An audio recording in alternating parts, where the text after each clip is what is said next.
To the Most High, Yahweh, Ba'Shem, Yahushai. All praises to the Most High, Yahweh, Ba'Shem, Yahushai. That's how we always start off our lessons here in the house of Israel. We give all praise, glory, and honor to Yahweh, Ba'Shem, Yahushai. We give double honor to our elders. We give honor to our ribs, the weaker vessels. We give honor to our brothers, the mighty men of valor that go out and do this work on the highways and hedges. So all praises to the Most High. Tonight we got a lesson that we put together for everybody called Babylon is Fallen, right? Because you see what's happening right before your very eyes. You see what's happening here in this kingdom of mystery, Babylon. The Most High is bringing it down before our very eyes. He's making sure that the leaders of this kingdom are confounded. President Joe Biden is confounded. He has no cognitive function. He has no ability to even put a full sentence together without reading it off the prompter, without somebody that wrote it for him. So, he can't speak of his own mind. He can't speak of his own accord. Donald Trump, just another wicked Edomite bastard. And, he's out there having sex with porn stars and cheating on his wife and doing all kind of wickedness, guilty on 34 counts. Their children are wicked, from Trump's children to Biden's children. Hunter Biden, he's guilty for purchasing a gun while being under the influence, or while still being in rehab from crack cocaine. So we got a lot of people out there right now within just America alone that are confounded and confused. They don't know if they want to use President Biden as the president or if they want to pass it on to Kamala Harris. They were just having a big thing on TV about 5 minutes ago. Biden was live, and everybody was asking him if he probably got asked about 5 times, 5 different ways, if he was going to pass on the nomination of president to Kamala Harris.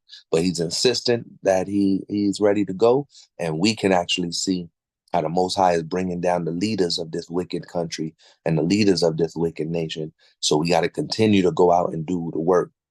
What we did out there on July 4th was beautiful. We went out, brothers from different camps, brothers from different cities and states. All the sisters came out.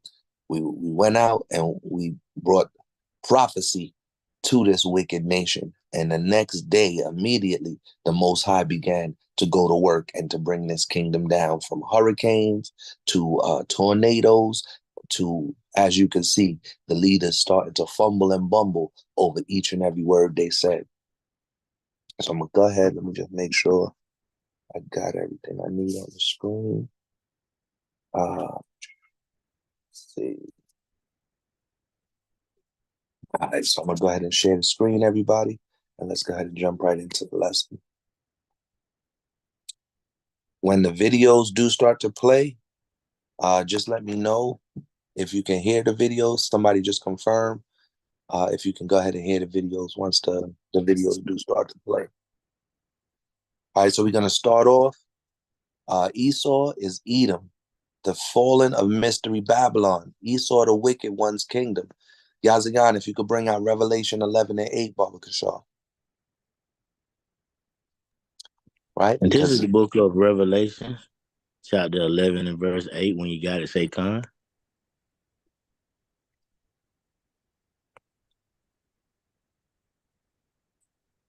Khan. And their dead bodies shall lie in the street of the great city, which spiritually is called Sodom and Egypt, where also our Lord was crucified. Right. So this country, this place of America is spiritually like Sodom, and is spiritually like Egypt, right? That's why we were brought into slavery in this country, because this country is spiritual Egypt. And with all the pride that we just coming out of Pride Month, and with that Pride Month going on, that's what showcases and determines, and the Most High is using for us to understand that this kingdom is also spiritually Sodom. That's why they walk around with the pride flags. You go around and you see more damn pride flags in people's yards now than you even see in American flags. You walk up and down the streets of New York, all the restaurants got pride flags because they want to bring in that money. They're trying to get the money from that community, the LGBTQ community, right? Everybody's catering to people that are down with the pride community. You got the gay BCs being taught in school. You got the transvestite story hour being done in school, and everybody's trying to cater to these wicked abominations because this is spiritually Sodom. And they still want to keep our people down and out and keep our people in slavery, keep our people in captivity, because this place of America, Mystery Babylon, is also spiritual Egypt. So it's representative of the three different places, three different places, and even at different times, right? Sodom was destroyed before we went into Egypt, right? Then we went into Egypt as a people, starting with Joseph, and then the brothers and Jacob, right? And then we went into captivity in Babylon as the southern kingdom, right? So all these different places in the scriptures, when you go through the scriptures and you see what was happening to people in these cities, how they went up, tried to rape the angels in Sodom, how they treated us with rigor in Egypt, and how they treated us and put us into lions den and put us into the fire in Babylon. The same things happen here in America because it's spiritual Sodom, it's spiritual Egypt, and it's known as Mystery Babylon. Go ahead on to the next scripture, Barbara Shaw. This is the book of Revelations, chapter 17. And there came one of the seven angels which had the seven veils, and talked with me, saying unto me, Come hither, I will shew unto thee the judgment of the great whore that sitteth upon many waters. Khan. So the great whore that sits upon many waters is America, right? America, the land of America, is the great whore that sits upon many waters. And the same thing, how we're reading now, the judgment of what's going to be happening here in America, spiritual Sodom, spiritual Egypt, mystery Babylon. This is the great whore. Why is America the great whore? Because they deal with all nations, and they go into all nations and they put an embassy in each and every nation. And if the nation deals with them, then they will put an embassy and put their army into that nation, right? They will put military bases into that nation. And if another nation doesn't deal with America, then they will go to war with them, set up proxy wars with them. They will go to war directly with them. They will withhold funds and withhold what they call it, food and water if they need it, such as a nation like Haiti, where our brothers and sisters from the tribe of Levi, right? America's not sending Haiti food or water right now, as disparaging as things are going on in Haiti. America's not sending troops to Haiti to try and stop all the gang violence and all the violence that's happening out there, to stop presidents in Haiti from being assassinated, to clean up the streets, to just help the people. And any of our people from Levi, the so-called Haitians that come to America and try and cross the border through South America into North America, what do? We saw few years back, they whipped those brothers and sisters that tried to come into this country, and they sent them right, or put them on a boat and sent them right back to Haiti. Because this is Mystery Babylon. This is the great whore, the whore that sits on many waters. And anybody that's willing to deal with the whore, they will send them funds, like how they send to Israel, billions of dollars to Israel, right? To Benjamin Netanyahu, billions of dollars to what's his name, Vladimir Zelensky in Ukraine. But yet they don't even take care of home. They don't take care of his millions upon millions of people starving in America. It's hundreds of thousands of people out there on Skid Row in California, all across the country to Washington, D.C. You got tent cities that are set up because of all the homeless people. They don't even take care of their own veterans and their own soldiers, right? Because this is that great whore that sits on many waters. That's why you see from Canada to South America, America is surrounded, all continents are surrounded by water for that many. But we're surrounded, we're one of the only places that's surrounded by the Pacific and the Atlantic Ocean, right? You go to the other side of the road, so I said it sits on many waters, right? So that's how you recognize and realize that this is spiritual Sodom because of the pride going on, the pride parade. They have a whole month for the pride month and for the LGBT community, right? It's spiritual Egypt because they still have us in mental slavery. They still have us in physical slavery. What was it? The kids in West Virginia was being held as slaves. Young black children being held as slaves in West Virginia by a white couple. You think that's the only place that is happening? No, that's the only place that is being broadcast. That's the only place that is being put on the news. So they're still holding our people in slavery. They're bringing the northern tribe over, and the northern tribe was being put in down south in Georgia. The northern tribe was working as slaves,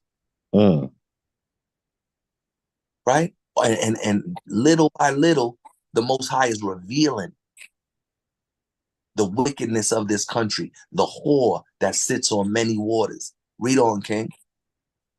With whom the kings of the earth have committed fornication, and the inhabitants of the earth have been made drunk with the wine of her fornication. Khan. So the kings of the earth have committed fornication and they get drunk off of the wine, meaning they buy everything America sells.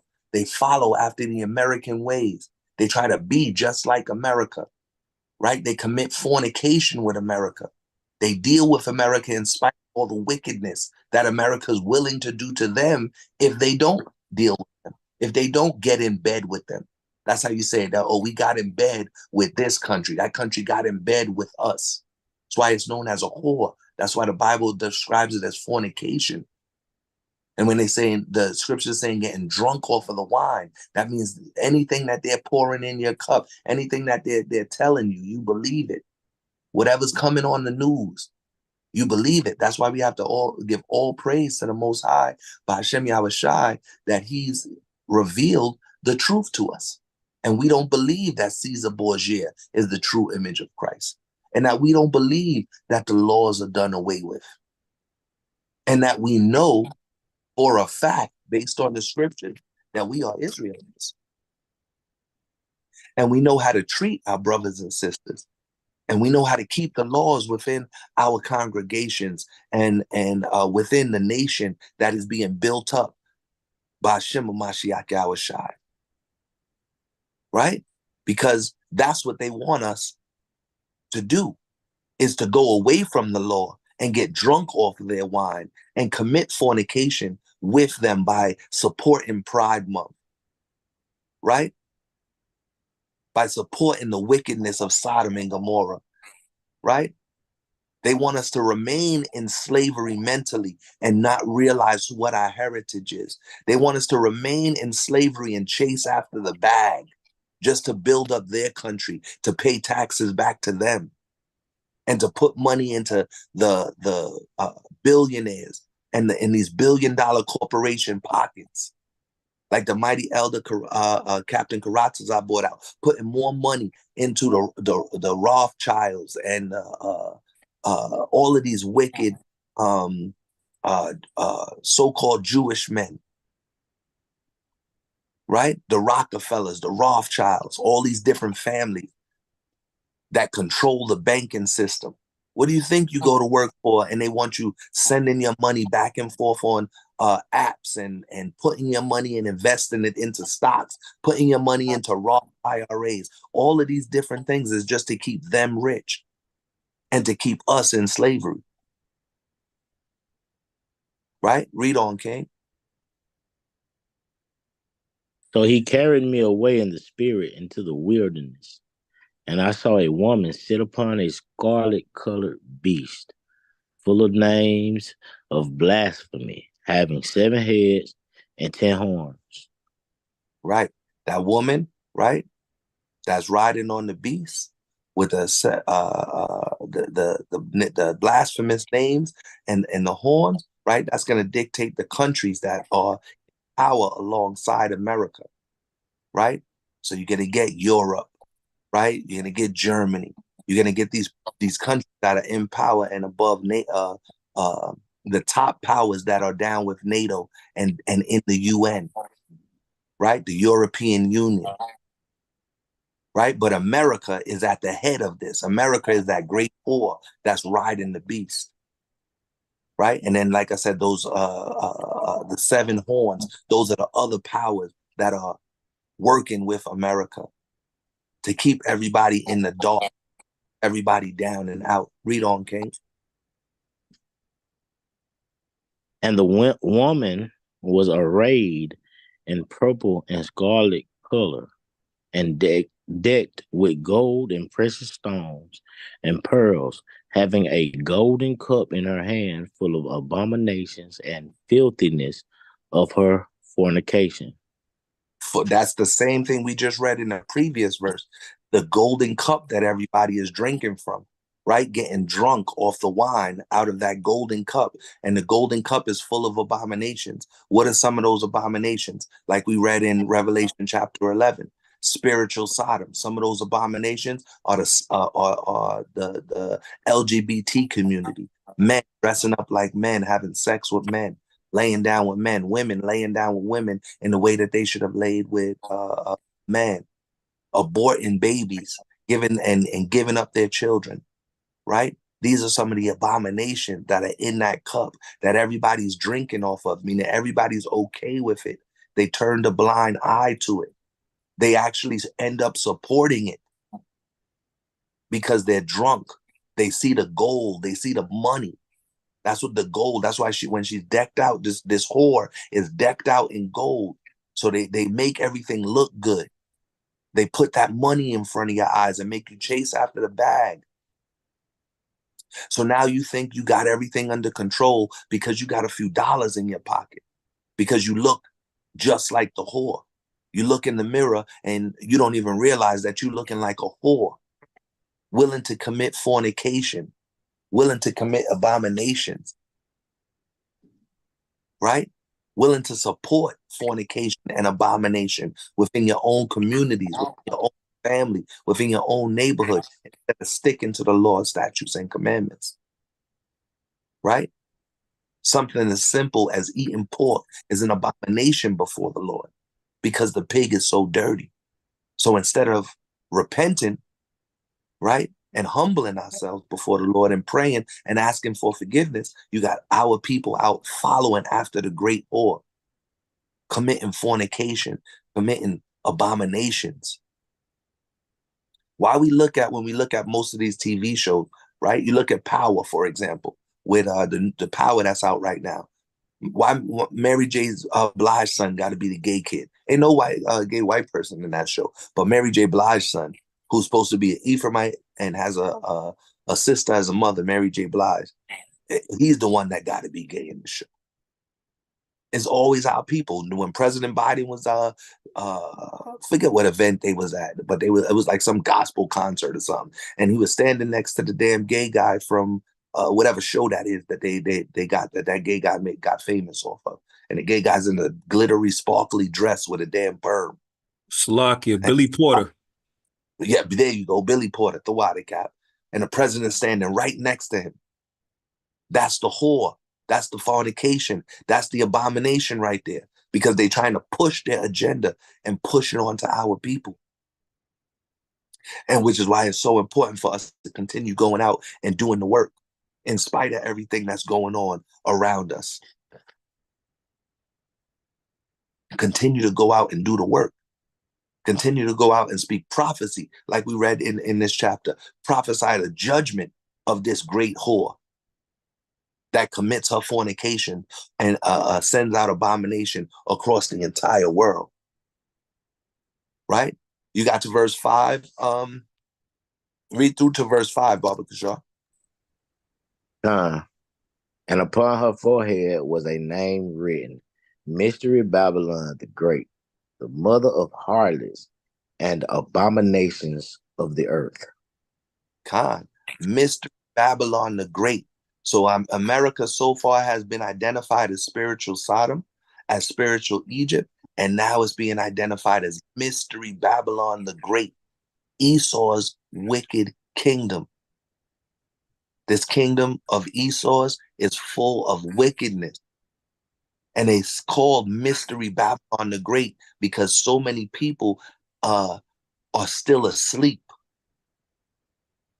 So many, and that goes for all nations, mainly our people. But the Most High said he would put a spirit of slumber on our people that some would not be able to hear and some would not be able to see.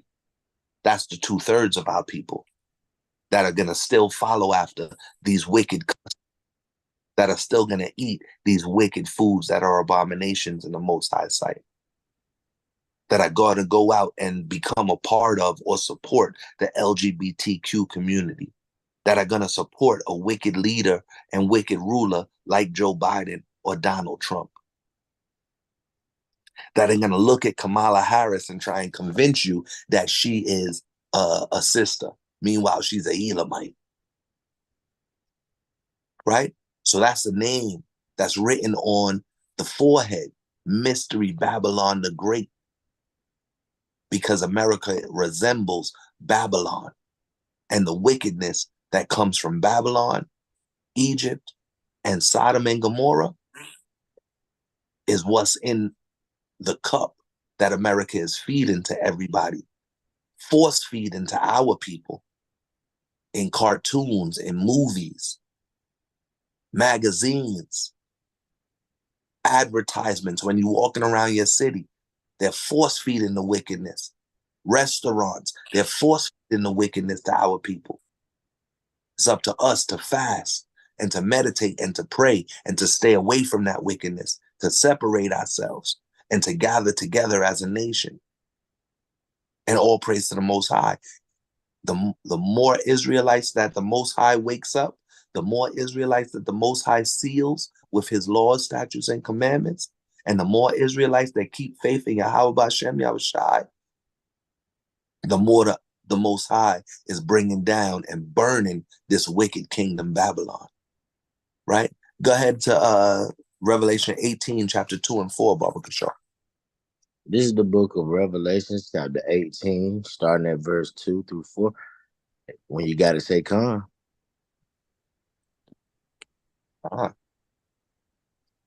Come.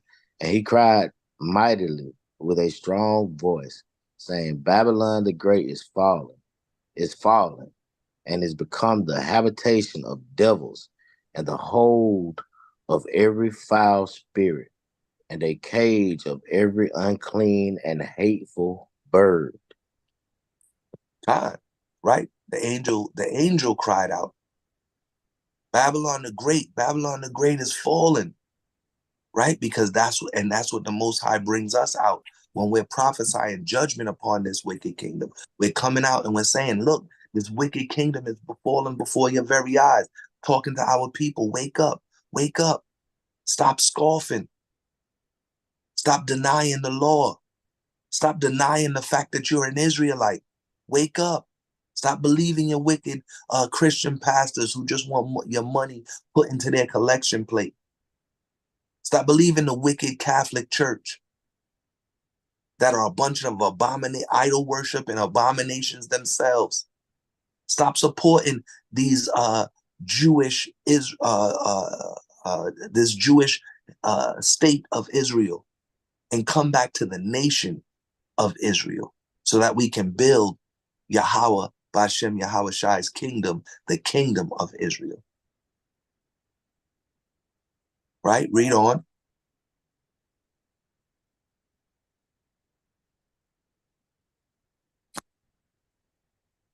Read, King. Baba Kishar. Salakia, for all nations have drunk of the wine of the wrath of her fornication, and the kings of the earth have committed fornication with her.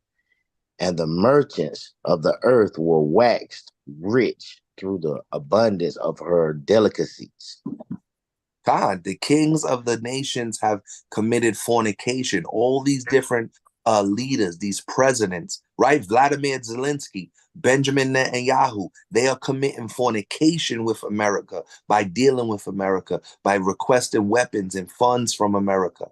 Europe is committing fornication with America, right? All these different nations that are dealing with America, that are asking America for funds, that are asking America for food, that are asking America and following after the the democracy of America, following after that same democracy that America has set up. France, England, all of these different nations are committing fornication, and the merchants of the earth, who do you think they're making their money off of? They're making their money off of our people,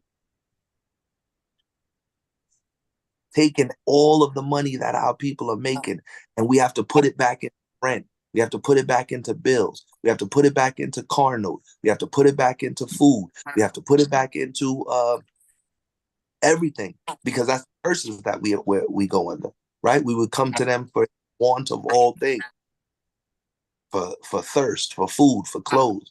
That's Deuteronomy 28, right? And that's because this wicked kingdom has been set up to bleed us dry.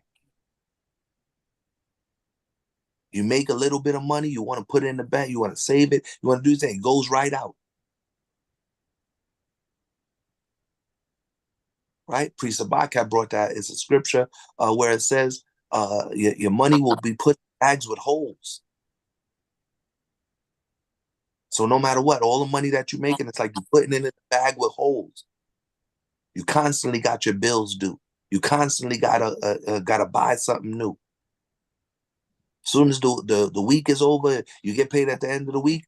By Monday, Tuesday, you're back to the drawing board again, living check by check. Right? Why? Because it's all the merchants of the earth, all these nations of the earth are taking. Go ahead, King. No, I'm just that's Haggai 1:6, King, if you wanted it. God, that's Haggai 1:16. The 1:6, King. 1:6 is a with the your money is being put into bags with holes, right? All praise to the Most High. Who's that, brother Ayah? Gone, King. Shalom, mighty King. All praise to the Most High. Shalom, King. All praise, King. HOI Illinois is in the building. Right? So everybody mark that down. The book of Haggai, chapter 1 and verse 6.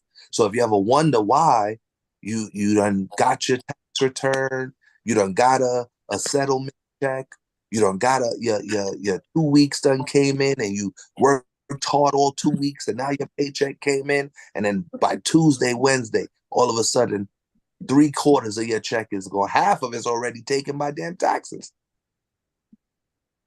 Right? About 40 to 48% of everybody's check is going to be taken out by taxes. Then you catch your last 50, maybe 60% of your check. You send that right back out the door, charging us over $3 a gallon for gas, charging us $5-6 for milk, a gallon of milk. Anything you think of anything, and you got a whole bunch of options out there, right? You can go to this store, Walmart, Target, the regular supermarket, the corner store. King. Go ahead, King. Salaka, yeah, I went to Target the other day, and you got cereal in there, the regular everyday Frosted Flakes. You got your Honey Nut Cheerios. They going for $6-7 now. God, and they literally have brands of cereal that they selling in Target right now, $10, literally. God, who's that, brother Joseph? God, Shalom, King. God, Shalom, King. HOI Arizona in the building right now. God. Oh, praise God. Shalom, mighty king. You correct. I went to the store the other day and I bought like 2 boxes of Raisin Bran. It was like $15. I was like, yo, dag, this is just 2 boxes right here. And it was on. It was like almost $7 a box for the big size. You know what I'm saying? And it's crazy. Prices on water going up.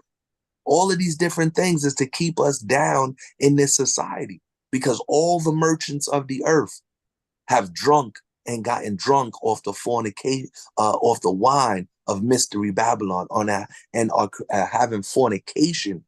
That's why I said the merchants of the earth. All of these different places, Walmart, Target, they're trying to take all your money from you. And then they make it pleasing in your eyes when you see a sale here, a little sale there. So you can come and spend all your money, one-stop shop. Right? So we got to be aware of that. That spiritual Sodom, spiritual Egypt, mystery Babylon. They dealing with all these nations. It's not a nation that hasn't taken part in our spoil and trying to spoil the Israelites. Trying to keep us from following and living by the Lord's statutes and commandments. Trying to destroy the hope and the faith and the trust that we have in Yahweh B'Hashem Yahweh Shai. So they try to make it harder on us. They put all these different things in front of our eyes, from the LGBT community to keeping us in slavery as indentured servants at the bottom of the barrel. And even those of us that have made a lot of money, we still got to give it up. And you can see that from what happened to Kyrie Irving, what happened to Kanye West. Right? Brothers was millionaires, billionaires, lost millions in a day for introducing the world to being Israelites, to being Jews, to watching Hebrews to Negroes. It's how wicked this kingdom is, right? Could drop that, king, and we ain't gonna go through every single one of these here. We're gonna go through a couple of quick videos. Esau is Edom, the devil the Bible speaks of. Don't ever be afraid to tell an Edomite they are the devil that the Bible speaks of. And here are a good amount of scriptures, not all of the scriptures, but here are a good amount of scriptures that describe Esau as the wicked one, that describe Esau as the devil, that showcase spiritual Sodom and spiritual Egypt and mystery Babylon being run by Esau. Right? And Esau is coming after us. Esau is trying to get us. They might smile in your face, right? Their words might be smooth as butter, but war is in their hearts.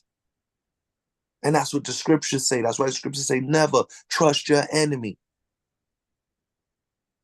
Never trust them.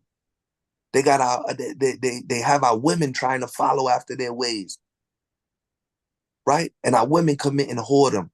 Our women being rebellious, right? Our men being simps.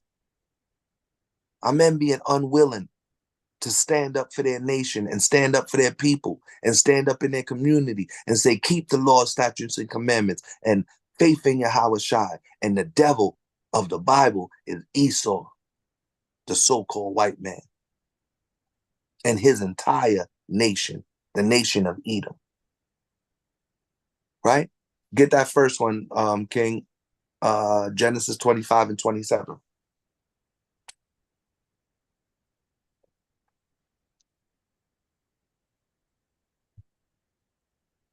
When you got it, Baba Kishar. Right? So we're just gonna go through a few quick scriptures, watch a couple good videos, right? Showcasing the violence and the wickedness of Esau.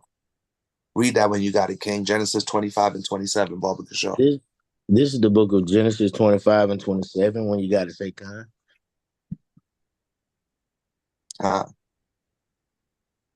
And the boys grew, and Esau was a cunning hunter, a man of the field, and Jacob was a plain man, dwelling in tents. Con, right? So we come from Jacob. Jacob's a plain man dwelling in tents, right? They're not out there, seeking after people's lives. Didn't go out there and seek after his Esau's life to kill him. He was a plain man dwelling in tents, right? And we have that same spirit and that same mentality as our forefather Jacob. We plain dwelling in tents. We genuinely good hearted and good natured, right? But Esau's a cunning hunter. So a lot of the things that he does, right, it deals with the cunning hunting that he's doing, right? He's a cunning hunter. So when he's putting Wendy's Baconator sandwiches on every damn commercial, when he's putting all this stuff in your food that you eat, you know what I'm saying? Uh, all these different chemicals in a bag of chips. You look at a bag of chips. They even say in the cereal, there's nothing but chemicals in the cereal, right? When you see all of these things done, that's Esau's way of cunningly hunting after Jacob, after the children of Israel, because he'll put these things in your cereal. He'll put metals in your cereal. He'll put water into a plastic bottle that will have plastic coming and seeping into the water because the bottle gets overheated or gets hot. And next thing you know, there's plastic in the water that you're drinking, and you're putting plastic in the bottle. He'll poison the damn water. We was in D.C. For the 4th of July rebuke, and immediately, as soon as all the brothers started coming into town on Friday, the water was got a water alert and couldn't wash dishes, couldn't take showers, couldn't drink no damn water. Why? Because Esau's a cunning hunter. They knew we was coming out to town. They know we were going to the Capitol. We were going to the White House. And so what did Esau do? He dropped they said it was disease and chemicals in the water. And that's why for 4 days straight, they said we wasn't supposed to drink water or eat ice from the faucet. We wasn't supposed to wash dishes. We wasn't supposed to shower because it could get you sick. That's Esau and his ways of being a cunning hunter. Poison in the water across the country from Jackson, Mississippi, all the way up to Detroit.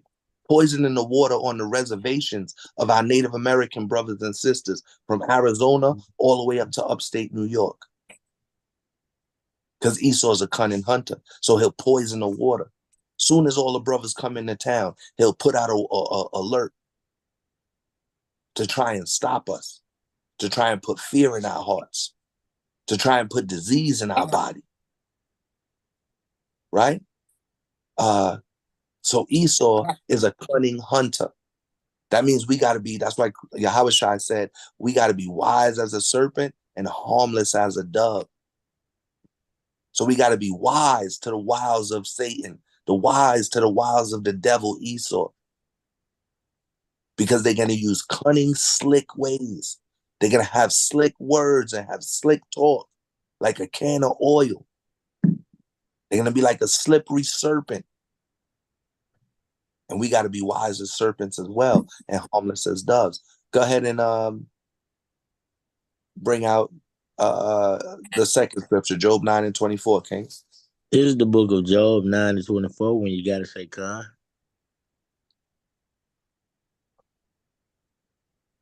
Con.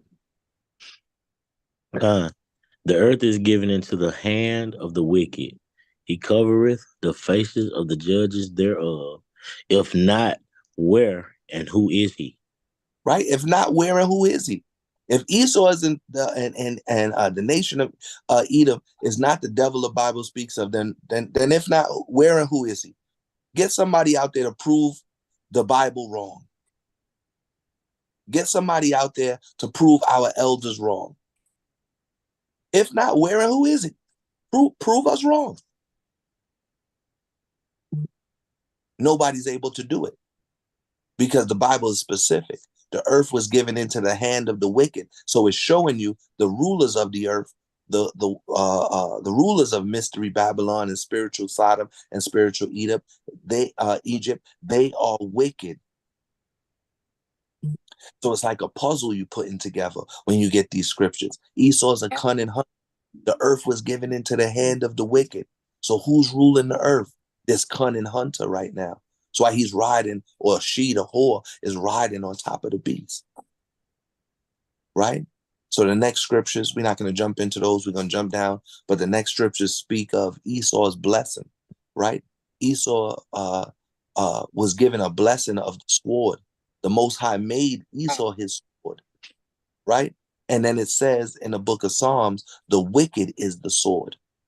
Right? So if you read Psalms 37 and 14, you're going to have an understanding that that blessing that Esau was given in Genesis of the sword carried over, and Esau became the sword to bring out wickedness and death and destruction upon the face of the earth, and destroyed all of the natural resources, and destroyed and put to extinct so many different animals, took the buffaloes from our people in Reuben and Gad, right?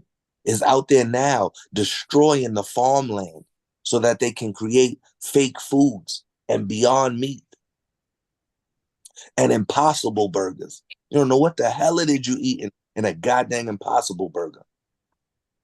But yet they force feeding it to us. They're telling us that it's healthy. And who owns all of this farmland where the Impossible Burgers and the Beyond Meat is being manufactured? Damn Bill Gates, the devil that the Bible speaks of. Right? So they're trying to tell you, oh, don't eat meat. Eat an Impossible Burger. You don't know what the hell is in there. There's sites that'll say that that's human remains. We already know McDonald's has human remains in their meat. Wendy's has horse meat in their meat. Wendy's meat is 40% horse meat. Look it up. And the FCC approved it. So when you out there and you think it's okay to eat a Wendy's burger, let me just get a Wendy's cheeseburger. You eating 40% horse meat, approved by the FCC or the FDA, excuse me. The FDA approved that 40% horse meat in Wendy's. They approved human remains and body parts in McDonald's and Burger King burgers. Why? Because Esau's a cunning hunter. Because the earth was given into the hand of the wicked. Right? You can get Psalms 17 and 13, Baba Kashaw. Right? So those are some more scriptures. Anybody that's out there, you can take all the scriptures down for notes. You could also screenshot the screen if you have that ability. But all of these scriptures, they're going to link with each other. Genesis 27, Revelation 13 and 9. Again, it'll tell you those that live by the sword will die by the sword. Those that lead us into captivity will go into captivity. Some of the classics. But get Psalm 17 and 13, Baba Kashaw. This Hey, is the book of Salakia, King. so like I didn't hear you. There's a movie that came out in 1973. It's called Soylent Green. The movie is called Soylent Green, and it speaks about everything you was talking pertaining to Esau selling human meat in these restaurants. And in that movie, it talked about people that was basically being picked on, and they had like big dumpster trucks, garbage trucks, and they would dump them in the trucks and grind them up, and would grind the people up. They would see it. Everybody would see it. They would grind the people up, and because there was a famine going out throughout America, so they would grind the people up in the trucks, in the dump trucks, and then they would later on package the people up in meats and burgers and put them back in the restaurants, sell them back into the supermarkets. And the movie is called Soylent Green. I'll put it on the chat. It came out in 1973. I should definitely check that movie out. God, it's also recording. It was on YouTube. I couldn't find it. If you search for it, you may be able to find it, but they either deleted it off the web, off of YouTube and off of social media, or they just buried it and they don't have it under any keywords or any hashtags anymore. But there's a recording, just an audio recording of Ashkenazi and Amalek, saying that they actively put human body parts into hot dogs and sausages.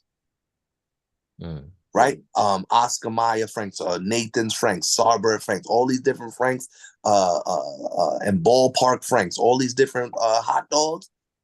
And you think you eating a hot dog? No, you eating human brains. You eating like that mushed up human body part. What do you think they take our people and do? They take our people, they murder and kill us, they take the melanin out of our skin, and then they use the body parts for food. Right? That's what they're doing to our people. And they have no problem with doing it. And like I said, there's a good, it was maybe about 5, almost maybe 10 minutes long. There was Ashkenazi and Amalek, and they were having a discussion about how this is being done. And they're doing it actively with all different brands of hot dogs and sausages. So Go ahead, King. No, I was just gonna say real quick, because I did this before with the dang on McDonald's, the little experiment, and that's how I knew. This one I did this back in like college, and I knew it wasn't right. I bought like a McChicken and a McDouble, and I just set it in the corner. And from like I set that thing over there like 2 weeks, and when I opened it up, it looked like I just bought it. Look, still brand new. Like it didn't mold from the bread, the cheese, nothing. Nothing turned green on it, no mold, no nothing. So I'm like, whatever they put in it, it's like, imagine our body trying to break that stuff down. So if anybody get a chance and you got $1 to spare, buy you a McChicken or something, just set it in the corner for a month. And when you open it up, everything gonna still look like you just bought it that day. Yeah. King. Same thing with McDonald's fries. I know everybody done dropped some McDonald's fries in their car, and you drop it in that little spot in your car where you can't reach your hand down to and get it. And then a year later, you take your car to vacuum it out or get it cleaned out, or you're looking for some change underneath the seat or something to throw some gas in the tank. And next thing you know, you come across those McDonald's fries you drop, and it look like Brother Ayar said, you just bought them damn fries. Those fries still look like they could go back in the fryer. Who knows what the hell? And McDonald's fries are one of the worst potatoes that you can actually eat. They manufacture the potatoes, then they gotta process them down, and process them to the point that they're actually edible. And then once they do that, and they fry them in the oil, they put meat. The reason why McDonald's fries have that specific taste is because they put meat flavoring on them. And that's what gives their specific taste. So watch out. Don't be eating at McDonald's, eating that way. You gotta really back off. Go to a Benjamite restaurant. Go to a Issachar restaurant. Get yourself some chicken. Go to the Issachar restaurant and get some rotisserie chicken and some fried rice, vegetable fried rice. Don't go to Moab and get the vegetable. Go to Issachar and get your vegetable fried rice with some plantains. Or go to Benjamin and get some stew chicken or jerk chicken or fricassee chicken, all different curry chicken, right? Curry goat, and get yourself some rice and peas with some cabbage on the side, right? Go to our people, go to a Judite restaurant, right? And get yourself some beef ribs, right? With some mac and cheese and some collard greens made with turkey, which most of our people are doing now. Or get yourself some yams or something like that. Go to our people. Don't go to them Ishmael and go to the halal restaurant and support these other nations and these merchants that are tied together with Esau to try and destroy our people in what they call food deserts in our neighborhood, where it's no healthy food surrounding us, right? They got Issacharite food, right, that you can go get. They got Ephraimite food if you're up in New York. They got Manassite food if you're in that area. And go get food and support our people. Support your fellow brothers and sisters of the 12 tribes. If you're in New York, go get some Levite food. You'd be surprised how good Levite food is. Nice and spicy. They got the rice, right? And they got their own twist on all of the different dishes that you might get at a Benjamite restaurant. Go to a Levite restaurant. You're going to love it. Trust me. If you never had Levite food, you're going to love it. And I know that being from New York, because we got, a few restaurants out there. Right? Find yourself a restaurant that your people are working in, that your people are cooking the food the same way they would cook it for their family at home. Not just drop it in a whole batch of damn grease and serve it to you. And if you can, if you got a rib or you like to chef it up yourself, or our sisters that like to cook for yourself, cook for your family. Go to the supermarket and make sure that you're getting quality food to put into your body. Right? Don't just always, damn, I'm on my last. Like I said, they try and make us broke and then make those abominable foods so cheap. Like the brother said, you go get yourself two McChickens for $3.50. And you're going to do stuff like that because of the fornication and the abominations of this nation, Mystery Babylon. That's why they make all of that stuff so cheap. That's why they got a biggie bag at dang on Wendy's. That's why they got a $5 deal at dang on McDonald's. All these different places. If you notice, they'll be like, give me the least of your money, but they're going to give you the worst of the foods. Yeah, you might spend a couple more dollars at the Iscarite restaurant, but guess what? The food is on point and it's way better for your body. You're going to feel a lot better when you wake up the next morning, when your body's actually able to digest that good cilantro rice, when your body's able to digest that pico de gallo, which had the tomatoes and the onions and or the guacamole and all of that, right? You're going to feel a lot better when you go get some jerk chicken and got the Scotch bonnet in it, and it goes through and clears your whole system out because you just ate some good pepper. One of the best ever and hottest actually out there, the Scotch bonnet pepper, right? So stop dealing with these wicked nations, right? Where we was at, Psalm 17 and 13. Did you read that, King? And then we're going to jump into a video after two videos, and then we're going to go into probably two more scriptures on the page. If anybody has any precepts or anything, feel free to bring them out. Just say Salakia and drop your precepts, share your thought. We always encourage that here on HOI classes. Just let's do it in decency and order, as the brothers have shown you, and as the brothers continue to do here in HOI in decency and in order. Just say Salakia. Sisters, if you do have any precepts or have anything, you can also say Salakia, because I'm not particularly looking at the chat right now.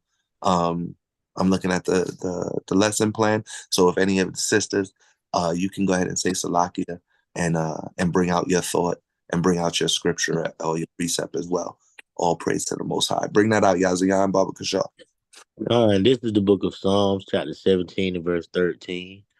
Arise, O Lord, disappoint him, cast him down, deliver my soul from the wicked, which is thy sword. Deliver my soul from who? The wicked. Which is what?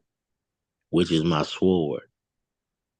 Esau is the sword, and that's what we have to ask the Most High. Deliver our soul from the wicked. Deliver our souls out of America. Deliver our souls out of the hand of Joe Biden, out of the hand of Donald Trump. We don't want to go into another captivity.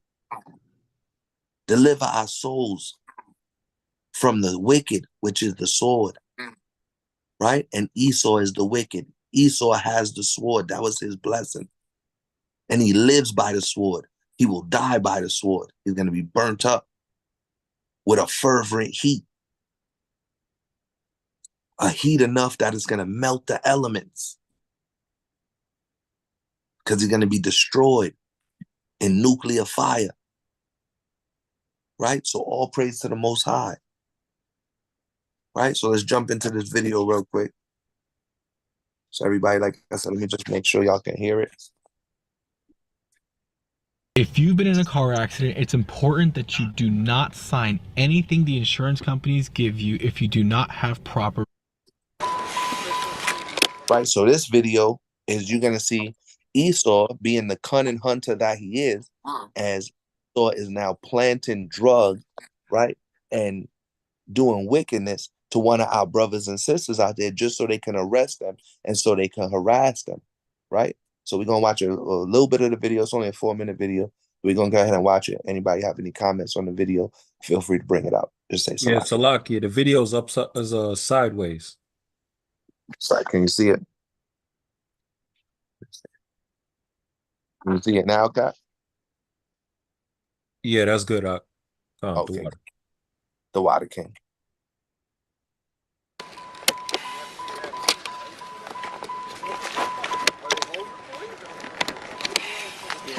So they one time get it up.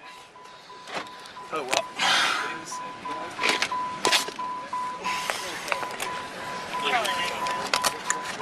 Ma'am, is this car registered released in your name? Is it leased in your name? Yeah, I was gonna. Whose phone is this? Is this yours? Yeah, it should be 2 phones in there. One on the driver's seat. Okay.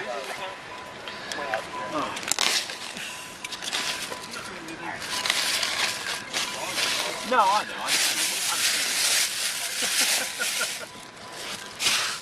Let me do the back of this. You do the trunk, Keith? Yeah. On this spare tire? Yep. Is your license in here? Yeah, everything is okay.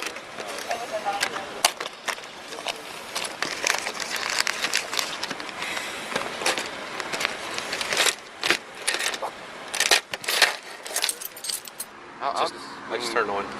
You're not supposed to.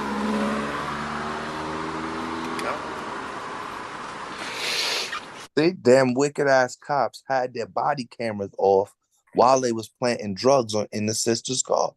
And this is right over here in my backyard over here in Baltimore, in the DMV area. Right? Turned off their body cameras. That's the cunning hunter. Right? And gonna go ahead and plant drugs on the sister so they can take her down and arrest her.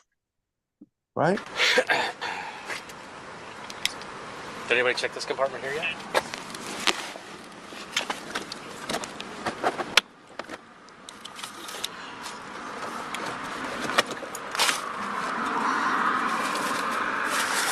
Well, here you go.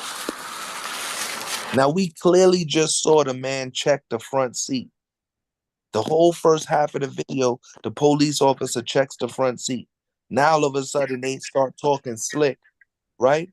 They all of a sudden start talking with each other after turning their body cameras back on, and the man go dip down in the front seat where we saw him check earlier, and they're gonna go ahead and find some dang on drugs.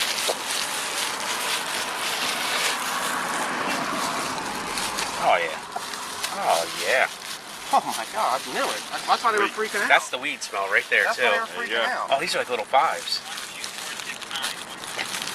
Yeah.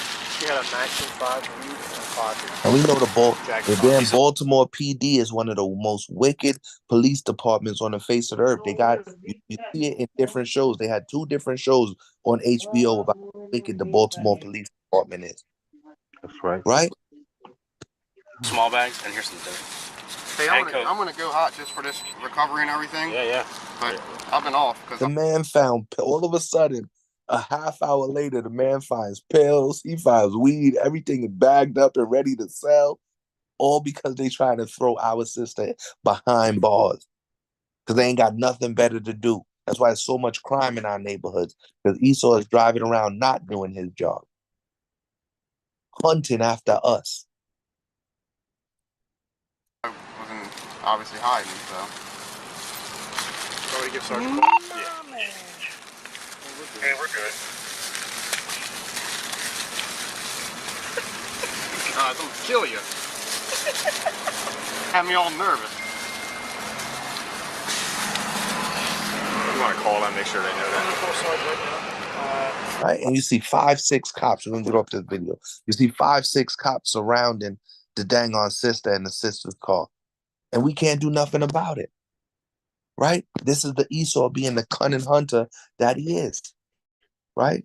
So we can go into the next video, and you can see another video in which Esau being the cunning hunter that he is. Right? Delaware, cops decide to punch and drag a black woman. Right? So now this is here in Delaware, also in my backyard. We went from Baltimore up to Delaware, right? And the brother's about to explain how these police officers, and this is in 2024. So the first video was back in 2016, right? So for the last 10 years, more than 10 years, but for over 10 years, they got videotapes of them doing these things to us. And they haven't changed. They don't plan on changing. It's going to be another video to come out about Esau hunting after us, beating us up in the middle of the streets. Where's Black Lives Matter now? The only brothers and sisters that are going out and teaching and speaking against these things currently from state to state and city to city is the Israelites. Us. The Black Lives Matter is nowhere to be found. Why are they not marching through the streets, rioting and going crazy over something like this in Delaware? Right? This is last month on June 29th. Grabbed a woman by her dreadlocks. Oh, you didn't hear nothing about this on the news? No, all they talking about is how Biden and Trump debated each other and was slandering each other in the debate and calling each other names and fumbling over their own sentences and over their own words. All they talking about is the white man in Ukraine getting bombs dropped on him, or the white man in Israel dropping bombs on the Palestinians. You don't hear nothing about these stories in the news anymore because they don't care about us. They used and abused us, and they continue to do it without a care. Right? By her locks. This is disturbing video. Knee on the sister. You said we're gonna wait for your person to come. What are we doing until then? Because I don't have any weapons on me, and I know you. I'm going to place you under arrest. Mm-hmm. You're going to be under arrest. Mm-hmm. Okay. You know why? Yeah. Let me actually make sure I have your badge. My badge. Okay. Mm-hmm. Yeah, I'll be on the paperwork. Perfect. Okay. That's beautiful. Okay. So the reason I stopped you, multiple unsafe lane changes, no turn signal. Oh, that's a Your lot. Tag is also suspended for no insurance. So your vehicle will be towed today. Oh, that's awesome. Yeah. Good. So you want to step out? No, I'm gonna wait till your person comes. Okay. Well, you can stay right there. I'm not gonna pull off. You want my keys too? We'll take the keys. Okay. It's going to be the tow truck. Okay. Okay. I'm having fun with you. Now, granted, the sister shouldn't have been driving around with a suspended insurance, making all these lane changes without no signal, so on and so forth. But these are all tickets. These are all DATs, disappearance tickets. Right? She don't have a suspended license. She got suspended tags. So these are all things that she could be ticketed for. And as you can see, she's being a little sarcastic with the officer, but she's not being rude with the police. Right? And the man is telling our sister, well, I'm going to arrest you. Right? For things that he could just obviously ticket her for and tow and impound the car for. But no. They're hunting after us because Esau's a cunning hunter. Because this is Mystery Babylon. This is spiritual Egypt. They still got us in slavery. Right? Poor baby. We're gonna have a day. These are the modern day slave catchers, these damn cops. This is the modern day paddy wagon, the modern day slave catchers. You even get the name paddy wagon from a famous slave catcher that used to go out. What was her name? Patty? I don't know, I forget the last name. Maybe, but that's where you get the name paddy wagon. Right? Well, that's all right. It's all this going on. That's awesome. I love that for us. Okay. I love that for us. So how's your day going other than this? Well, I'd rather not be dealing with this right now. Me too. But you decided to stop me? Well, that's because you're driving in an unsafe manner. That's not accurate. That's because you're driving in an unsafe manner. You might not think it's accurate, but we'll go to court. Hang up. I know. Now, she has requested basically a supervisor, which typically is allowed, and he's waiting on backup. And she said, when they come, I will get out of the vehicle. When they came, instead of saying, get out of the vehicle, they decided to come with a different type of energy, even though the officer allowed her to remain there until a supervisor arrived. With millions watching and many, here it is. I'm gonna pull her out and we're gonna detain her. First of all, you're not gonna pull me out because I said I'll wait. Don't touch me. I said I'll wait. Listen, I gave you every opportunity. I gave you every opportunity. And I stated to you, I'm gonna wait till your friends come. Don't touch me. Get out of the car. Get out of the car. Get out of the car. I'm not moving. Shut up, bitch. Move. Put your hands behind your back. Put your hands behind your back. Don't put your hands on me. I said I was gonna do it. Get off me. Then move. I'm gonna punch you in your face in 2 seconds. Oh, okay, do it. I got this hand. What's wrong with you? Report. On the ground. Why you give me time? Thank you guys. You got 3 grown-ass men on one sister. 3 grown-ass police officers. He's coming off my hands and all that. That's the last damn thing I could. Grabbing her up, yoking her up out of the car as if they struggling to arrest her. They got guns, they got tasers, they got batons, and they acting now as if they struggling to arrest the sister when she's asking for a supervisor to be there to make sure this doesn't happen. Scared for her life. Get on the ground. This didn't have to be like that. Get on the ground. And that's where you see Esau's a cunning hunter. He's hiding on his body camera. He's pressing his body up against hers so you can't see what's happening on the camera. All you can do is hear. Hey, Brian, keep your phone muted, please. You got a lot of background noise. And just for the speaker to stay. Thank you. Maya. Get on the ground now. Oh, honey, we don't have fun. Look at this. 4 cops. You know how they took 4 cops to subdue a young woman with guns on their hips and bulletproof vests on? And all the time they command. This is what I do. Stop resisting! Get up! Now! I'm on my foot. Let go of my foot! Let go of the foot! Oh, we got to stay back! Stay back! And you see there was a brother. I don't know if you saw the feet. There was a brother standing in the background just watching. Can't even defend our own sisters when these big muscle-bound, juicing, wicked devils is throwing her to the ground, pulling her by her hair. They got a female cop there too, and she's joining in the party. Get off the foot now! Get off his foot now! Still fight. Oh yeah, 700. Get off his. All right, there's more video, but you get the picture. Put up one of the screenshots, okay? I want you to notice the hand that has grabbed her locks squarely. And also remember that when the officers arrived, they said, we're going to just snatch her out of the vehicle. Authorities in Delaware released the body cam footage. It showed multiple cops punch a black woman several times in the head. There are different angles of this from different law enforcement body cams. They clearly were punching her in the face, all right? They were punching her in the head. This was during the arrest, and then they decided to use her locks to force her to the ground. Multiple angles caught this from their body cam footage also. The arrest happened. And this is why the Most High is bringing down this wicked-ass kingdom. That's why the Most High is destroying these wicked-ass people, because they are violent. They seek after our hurt. They hate us. They seek to kill us when we just plain people dwelling in tents. Now, granted, the sister She probably could have handled the situation a little bit differently, but in no way, shape, or form should she have been treated like that as a woman.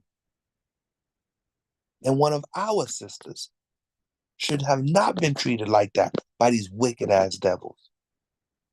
4 cops can't get a hold of this one woman.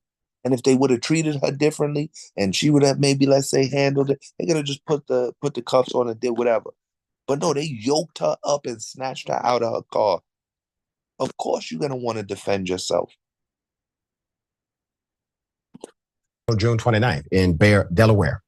Cell phone video that circulated on social media captured part of the arrest when the cops were seen aggressively retaining the woman and punching her after she was wrestled to the ground.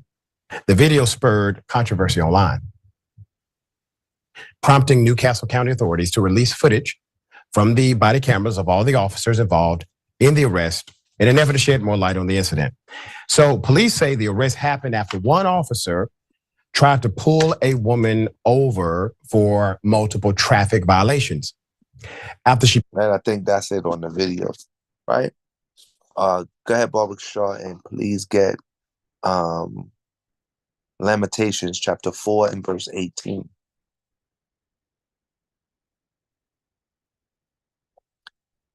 When you get it, Barbara Shaw, right? You see what happened to that sister, man? You see what happened to the other sisters? 2 sisters in a row. They planting drugs on our sister. They pulling our sister over for silly traffic violations that they could give you. You get a ticket for reckless driving or something like that, or you get a ticket. And like I said, if worse, you really driving that bad, they tow and impound your car, not pull you out your car by your hair, beat you and punch you in your face just to put a pair of cuffs on you and take you in. Nah, but Esau is a cunning hunter. The earth was given into the hand of the wicked. Esau is the sword. And all these nations have drunk off their fornication and drunk from the cup of their wine. And the cup has full of abominations. Read it when you got it, Baba Kashaw. This is the book of Lamentations, chapter 4 and verse 18. They hunt our steps, that we cannot go in our streets. They do what? They hunt our steps, that So we cannot go. Go ahead. Go ahead. That we cannot go in our streets. They hunt our steps so we can't go in our streets. It's not even safe for sisters to drive home. It's not even safe for sisters to drive to the supermarket. You're going to get drugs planted on you. You're going to get beat and pulled out your car if you get pulled over. You asking for a supervisor to try and ensure that these type of things don't happen to you, or that you at least have the most safe interaction with the police as possible. And 4 of them is going to beat you up, drag you out the car, and be justified for it. That's because this cunning hunter who Esau is, who lives by the sword and will die by the sword, he's hunting after our steps. So it's not even safe for us to be up in the streets. That's why you got to be in a congregation. That's why you got to be amongst your nation. Be in a congregation and be amongst your nation. Be amongst your people. Because they hunting after our steps. Read on, okay? Our end is near. Our days are fulfilled, for our end is come. Right. Our end is near doesn't mean the end, right, of our people. It means the beginning of the new kingdom, which will be ruled by Yahushua and the Israelites. Right? The new heaven, the new earth. Right? The things that had to be done to us because we violated the law and did not keep the commandments. Right? Those things have been fulfilled. These prophecies are being fulfilled. Right? Our curses in captivity under all these different nations, from Assyria to Babylon to Persia, Medo-Persia, the Greeks, the Romans, the Americans, the Europeans, the Americans, the Elamites, the Ishmaelites, right? The Silk Road slave trade under Moab and Ammon, right? It's coming to an end. Our end is near. And that's why we got to rejoice and have joy. That's why it's more important now than ever before for you to keep the commandments and follow after the law. For you to be good brothers and sisters, good husbands and wives, for you to teach your children to be good and to follow after the law, statutes, and commandments, because our end is near. The time is being fulfilled. And our captivity under Esau, the wicked one, the devil the Bible speaks of, is going to be finished. Right? So they're hunting after our steps, just like they did. Let's watch this video. Is that the last White Claw? Again. I ran out of White Claw once. That's what. Right? Look what's happening in the Walmart.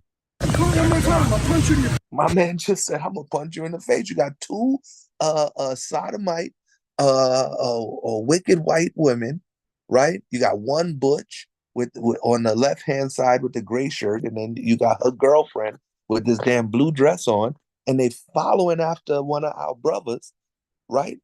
In a Walmart for no reason. Because they hunting after our steps. They cunning hunters. They want this brother to snap back at them. Next thing you know, the cops will be in Walmart trying to take him down. Because of these two wicked devils. Right? So let's see how the brother reacts. This is a pretty funny one. Brother already said, I'm going to punch you in the face. I'll start it from the beginning. Right? Then look, they just following him. And they're bumping him with the damn cart. Man is in Walmart trying to shop and get his food for his house. Trying to shop and feed his family. And you got these two wicked white LGBTQ pride whores just bothering him for no reason.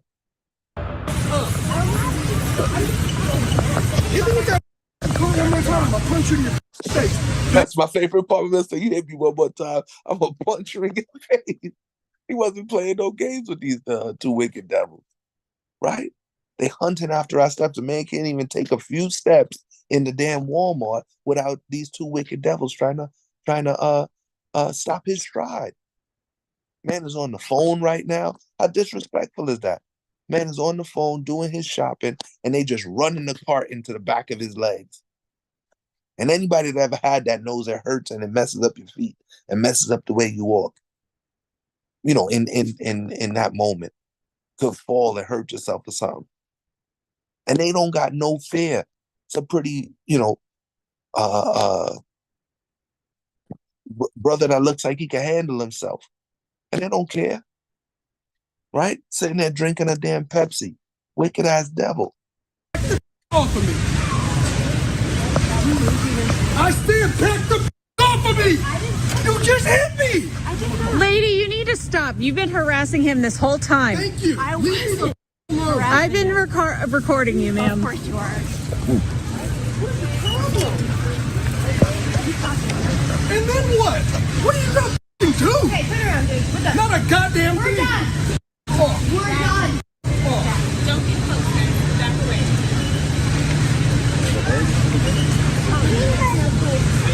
She's been harassing him this whole time. That's not. Ma'am, how are you putting here? I was just stop. Yeah, it's No, especially when somebody's psycho. the lion. Keep going. Hey, Turn the camera off. No, I'll just wait. All right, King. You peep how the dude walked up and started talking to the Shedemites like the dude was starting something with them, automatically demonizing the brother. You know what I'm saying? They thinking, oh, it's a typical angry black man. These are white women in distress, and they sitting here, bothering this grown man, like you said, that's trying to shop for his family. That's madness. They didn't even, like you said, the security guard dude, he didn't even ask the brother if there was anything wrong. You know what I'm saying? He had to hear it from the other Edomite who is behind them recording. He had to hear from another Edomite to back off. Right? So you're right on that. That's a good observation, King. Brother didn't even ask. And I believe that was a Northern Tribe brother. He didn't even ask his own brother. Right? And they put up. Go ahead, King. I was gonna say not only that, but after she told him that they was bothering him, instead of him saying something to them, he just walked off. God, man just walked away like, he didn't even address the brother that's being harassed on video. He just wanted to make sure these two blonde-haired, blue-eyed devils was okay. But the thing also, you see this is Egyptian rising up against Egyptian because you got a damn Edomite behind them trying to stick up and cleave for the brother in front of her, right? So it's Esau rising up against Esau, Egyptian rising up against Egyptian, a nation divided against itself. This is showing you how the nation is divided against itself. These two racist bastard, blonde haired, blue eyed devils are divided against the person behind them. If you want to just say one is a Biden supporter, probably, and the other one's a Trump supporter, and they divided against each other. And who's caught in the middle? A son of Jacob, two sons of Jacob. Because the brother who came up, he didn't want no smoke with the two Edomites. He didn't want to lose his job on camera. He got up out of there quick. And this brother who's being harassed as he's just trying to go to the front of the line and get his stuff and go ahead probably home to his family or whatever, or go home and deal with his groceries. And look at the smug look on this damn blonde-haired, blue-eyed devil. And the other little tiny one had the nerve to walk up to the brother and start like trying to egg him on to fight with her, knowing what will happen if the police come. Because when the police come, if you see them doing that to our sisters, what you think they're gonna do to our brothers? What you think is in their heart to do to us? Gonna end up like Ahmaud Arbery or George Floyd, and the countless others that have been murdered by police officers since then and are not being talked about it. Nobody's out marching through the streets saying, say their name. No, everybody's marching through the streets saying, free, free Palestine, goddammit. We give a damn about Palestine. We care about our people. And if these wicked white women could get away with this in the store with no problem being on record, right? They call them Karens now, right? Karens and Kevins. If they could get away with stuff like this, and a police officer could get away with stuff like this, our people who don't believe we still in captivity here in this country, having to pay taxes, having to go to these different merchants in want of all things, then they lost from the source. And those are the people that still sleeping. That the Most High is having a deep spirit of sleep, a spirit of slumber on them. Because the proof is in the pudding. It's right before your very eyes. With millions watching and this content to you. And then have a chicken shit camera. Like that's the part that talk about it. Stop. I know. I hope you're enjoying this. I really do. I just wonder, do you just have that out all the time throughout going to the store? No, just when people are harassing others and acting like parents. I wasn't. I'm not gonna even get in an argument with you. Yeah, you're still recording. That's what's getting, like, it would be one thing if you actually turned it off. Like, the interaction's done. Now it's between us. Because this is stupid. Let me ask you a question. I just want to understand. See, a kingdom divided against itself shall not stand. Now they in there ready. Them two wicked devils is not ready to fight the other devil that's trying to be a good Samaritan in this case, right? Because a kingdom divided against itself shall not stand. Egyptian is starting to rise up against Egyptian. You see it from the presidential debate and how these so-called two white men, who one is a former president, former leader of the free world, and Joe Biden, the current leader of the free world, how they're talking and going back and forth to each other. And it's trickling down, it's going down into all that spirit is hitting all of these white people. The Most High is putting a spirit on all these white people to divide this kingdom. If Satan be divided against Satan, and that's what we're seeing right here, Satan being divided against Satan. Right? So we're going to go ahead and go into the next video.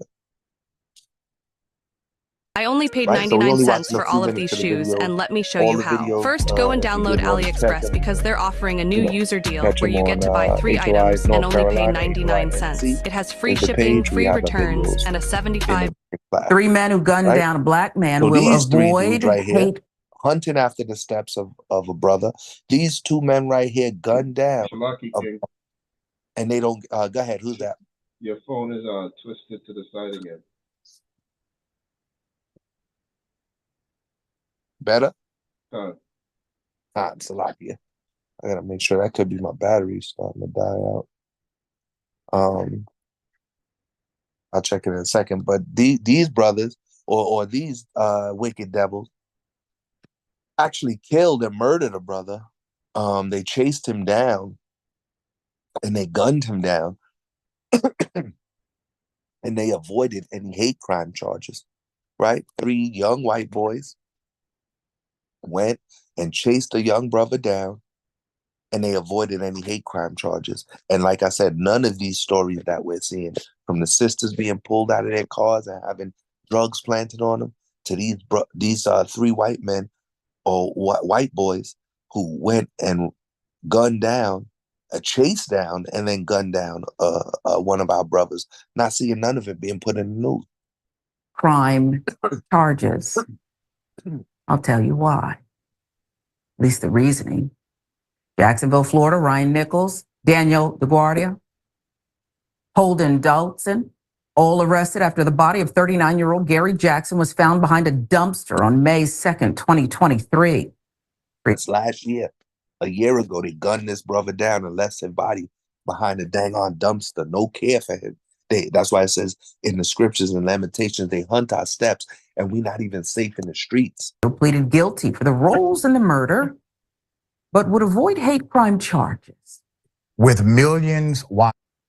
News 4 Jax reported last year that witnesses told the station the 3 men had been interacting with Jackson and what they suspected was a narcotic situation before the encounter took a turn for the worse. He took off with their pistol because one of the guys showed him his pistol, was waving it around, the station reported, one witness said, and a black star filling in the details.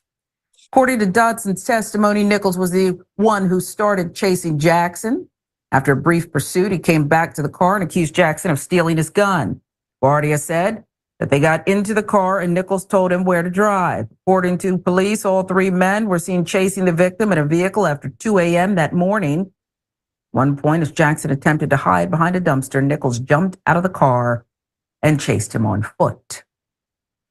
After they found Jackson, DeGuardia claimed Nichols took Dodson's gun and got out of the car. Nichols did say something along the lines of, "I know where you're hiding. You're about to get shot."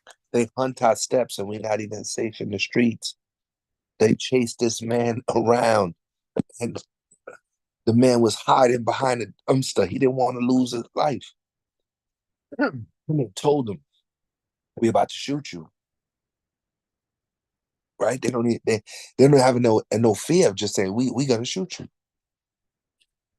DeGuardia said. Dodson and DeGuardia both said Nichols shot Jackson several times behind a dumpster, and when Nichols returned to the car, they all drove away. Nichols said, "I just blew that N-word's head off." I said he blew the nigga's head off. They don't care about us. They seek our hurt. They got violence towards us. This wicked kingdom is falling before our very eyes. From white women fighting in the damn supermarket to Esau still showcasing his hatred and his violence toward us. So the Most High is coming to redeem us. The Most High is sending Yawasap to come and redeem us and to save us from the hands of our enemies who are willing to shoot us in the head as we hide behind a dumpster, because these 3 white men is chasing us through the streets and hunting after our steps. Was one of the things that were said. And nobody steals from me, almost bragging, Dodson said. All 3 men were arrested the next day. Nichols, 20, charged with second-degree murder. DeGuardia, Dodson, charged as accessories after the fact. Last week, a judge sentenced Nichols to 40 years in prison. None of them got life. One of us get into a shootout in the damn neighborhood, our people, whatever, right? Kill another brother. We getting life sentences. These men pleaded guilty and got 20 years. Got 40 years in prison. Be out in no time. But our people, we get more years for drug charges that they coop on top of, and they use the RICO law against us and pile on top of each other to make it seem as if we're doing in our neighborhoods is organized crime. These white devils didn't even get life in prison for willingly going and taking the life of one of our brothers. It's madness, man. It's disgusting. Right? So we're going to go on to the next scripture and video. Right? Get Psalm 58 and 3, Baba Kishar.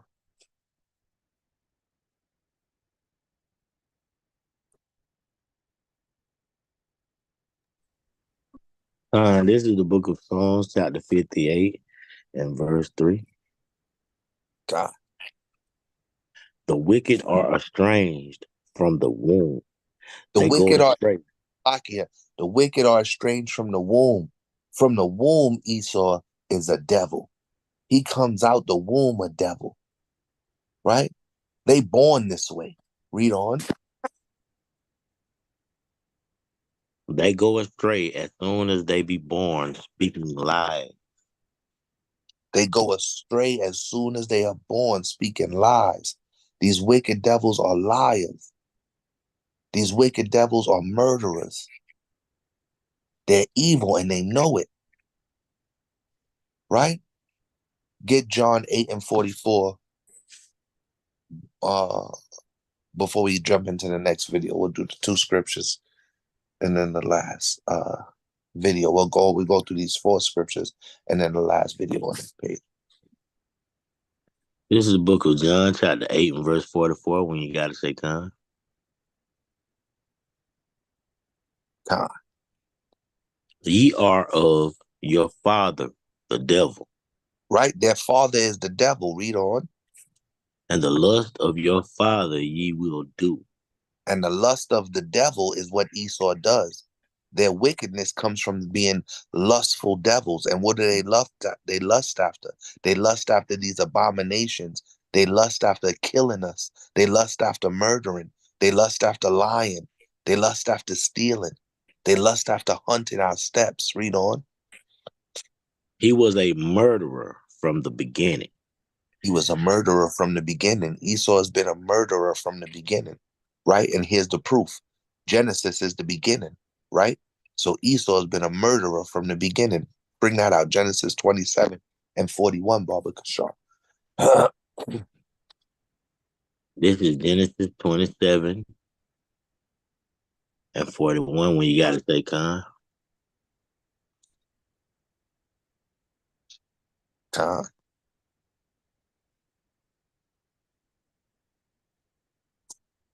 Bring it out. And Esau hated Jacob because of the blessing wherewith his father blessed him. Right. Esau hates us because of the blessing that is placed upon us. Right? So remember, Deuteronomy 28 speaks of the blessing and the curse. So Esau remains and continually hates us throughout all time because of the blessing that the Most High, our Heavenly Father, has placed upon us. And in this specific moment, Esau, Jacob's older brother, hated his brother because of the blessing that our father Isaac, in whom is the chosen seed coming from, which is Jacob, which is Israel, right? He hates the fact that we are the chosen one. He hates the fact that we receive the blessing. When we keep the commandments, we will receive that blessing. And Esau hates that. He hates the fact that we have the ability to be fruitful and multiply, and his seed cannot carry on. He has degenerate genes, right? Esau hates all of these things because he did not receive the blessing. He's just being used as a sword right now, and his time is running out. Read on. And Esau said in his heart, the days of mourning for my father are at hand. Then I will slay my brother Jacob. Then I will what? Slay my brother Jacob. Esau was a murderer from the beginning. He sought to kill his brother Jacob. He said, once my father's funeral is over, once the Shabbat is over for my family, meaning that time period in which we will mourn for our father Isaac, I'm going to go kill my brother Jacob. I'm going to go kill Israel. And that same mentality is within them till this day. Let's go kill an Israelite. Let's kill this Israelite hiding behind a dumpster. Let's push a cart on this Israelite so he gets so frustrated he hits a woman in public and goes to jail for it. Let's pull this sister over for making a couple of bad moves in traffic and not using a blinker and having an expired registration sticker, and pull her out the car and repeatedly punch her in her face and jump her. Let's plant drugs on this sister. It's because they seek to kill us.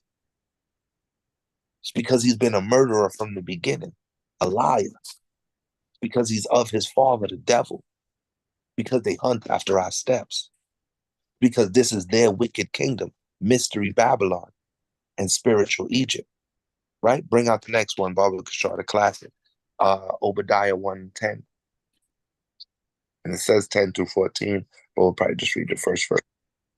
This is the book of Obadiah, chapter 1 and verse 10, when you got to say Khan.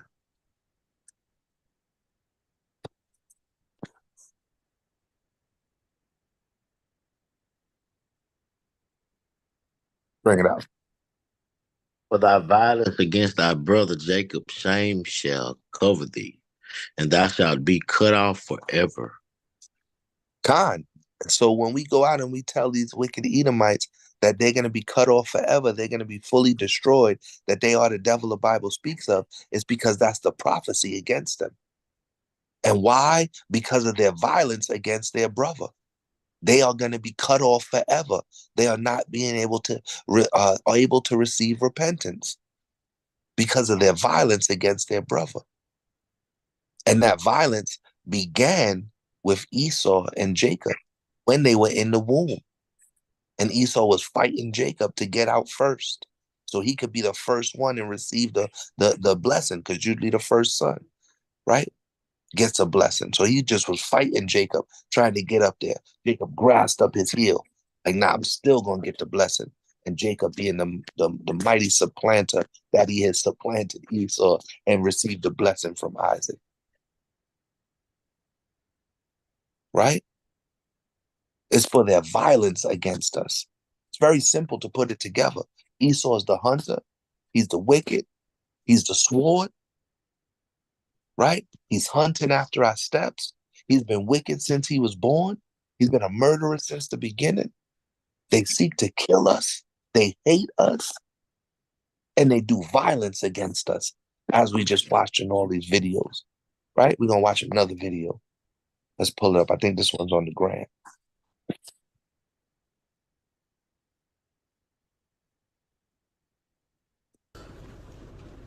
I don't know how any of you guys are going and going and going. I know you gotta be at the same level of mental health as me. This man right here, he don't know what to do. He said he gotta be the same level of mental health. The man crying, look like he got the Ash Wednesday ashes on his damn head. Edomites is out there losing their mind right now. Their president is dumb as a box of rocks. The next president coming up is guilty on 34 counts of damn hush money, prostitution charges, right? They don't know what to do with themselves right now because Babylon, Mystery Babylon is fallen. Mystery Babylon is fallen because the Most High has woken up his children to keep faith in Yahushua, keep the commandments, and to go out and prophesy against this wicked nation. Every day it's something new. Said every day it's something new. His face is beat red. So the water the cap for sending me this video. Look at this man. He's finished. He's done. He don't know what to do. The man is crying. You can literally see the tears coming out his eyes. Like, every day I don't know what to do. Man is about to go kill somebody or kill himself because of the struggle that's he in.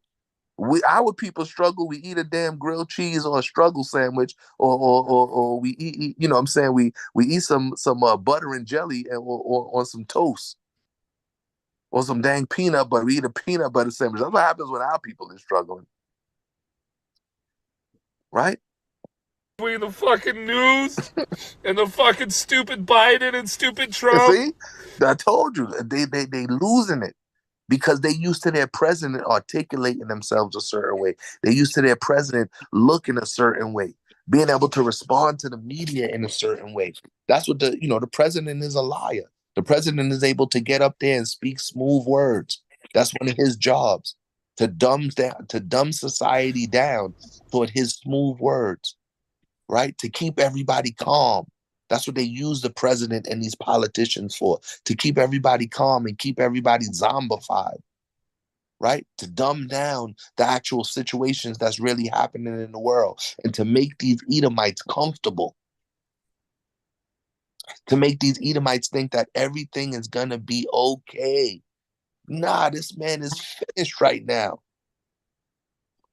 And this country's fucked. Every day we're spending more and more money. None of us are getting ahead. The rich people. Look how black that man's hands is, man. I don't know if he was digging in a box of coal. He was trying to start a grill or something like that. The man got black hands. I don't know what's going on. Esau's finished. People are the ones that are fucking getting ahead. I'm tired of struggling. I've done everything I can. I'm trying to be a good man. I take care. You got to watch out when Esau starts talking like this, because it's just, maybe this one guy isn't going to do something, but remember the wicked devil that shot up the supermarket in Buffalo. He was echoing the same statements that you hear this man making. The country is going down. Everybody else is taking over. He can't make ends meet. My daughter. Right? So Esau is sitting at home playing damn Call of Duty. Then they go get themselves an AR automatic rifle. Right? And they go up and they shoot up a damn supermarket or shoot up a school. And we've seen it happen in the last few years. So don't be surprised. A video like this is going to trigger Esau. It's going to trigger the hunter in Esau. It's going to trigger the murderer in Esau. It's going to trigger the violence in Esau. We're going to laugh at it. We're going to see this damn red-faced devil and laugh like, yo, all praise to the Most High. Break this wicked kingdom down. Destroy Mystery Babylon, spiritual Egypt. I take care of my wife.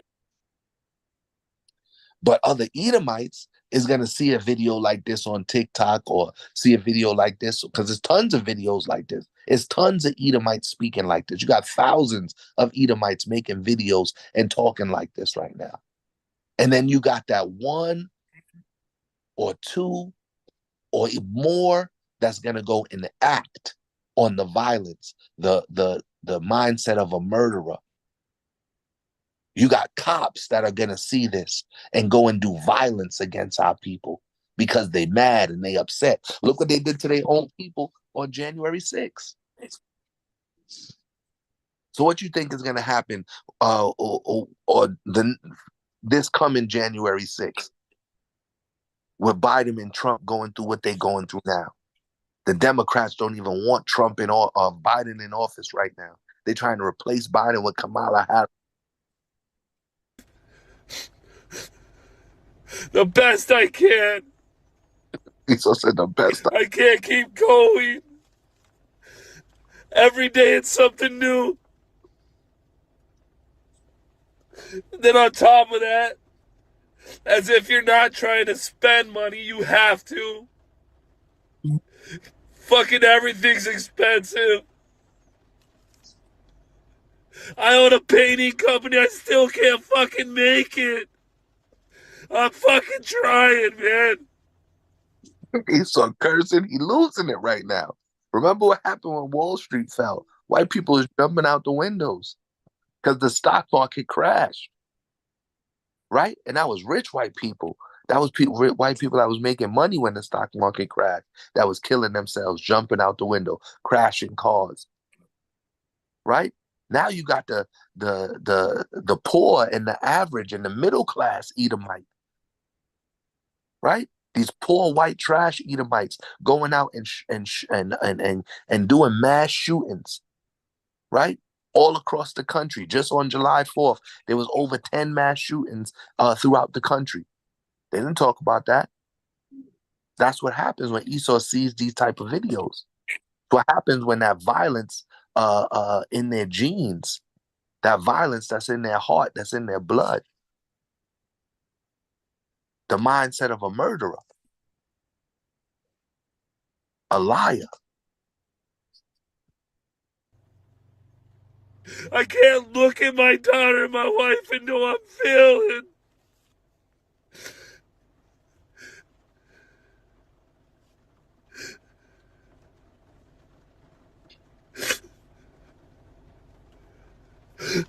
I'm fucking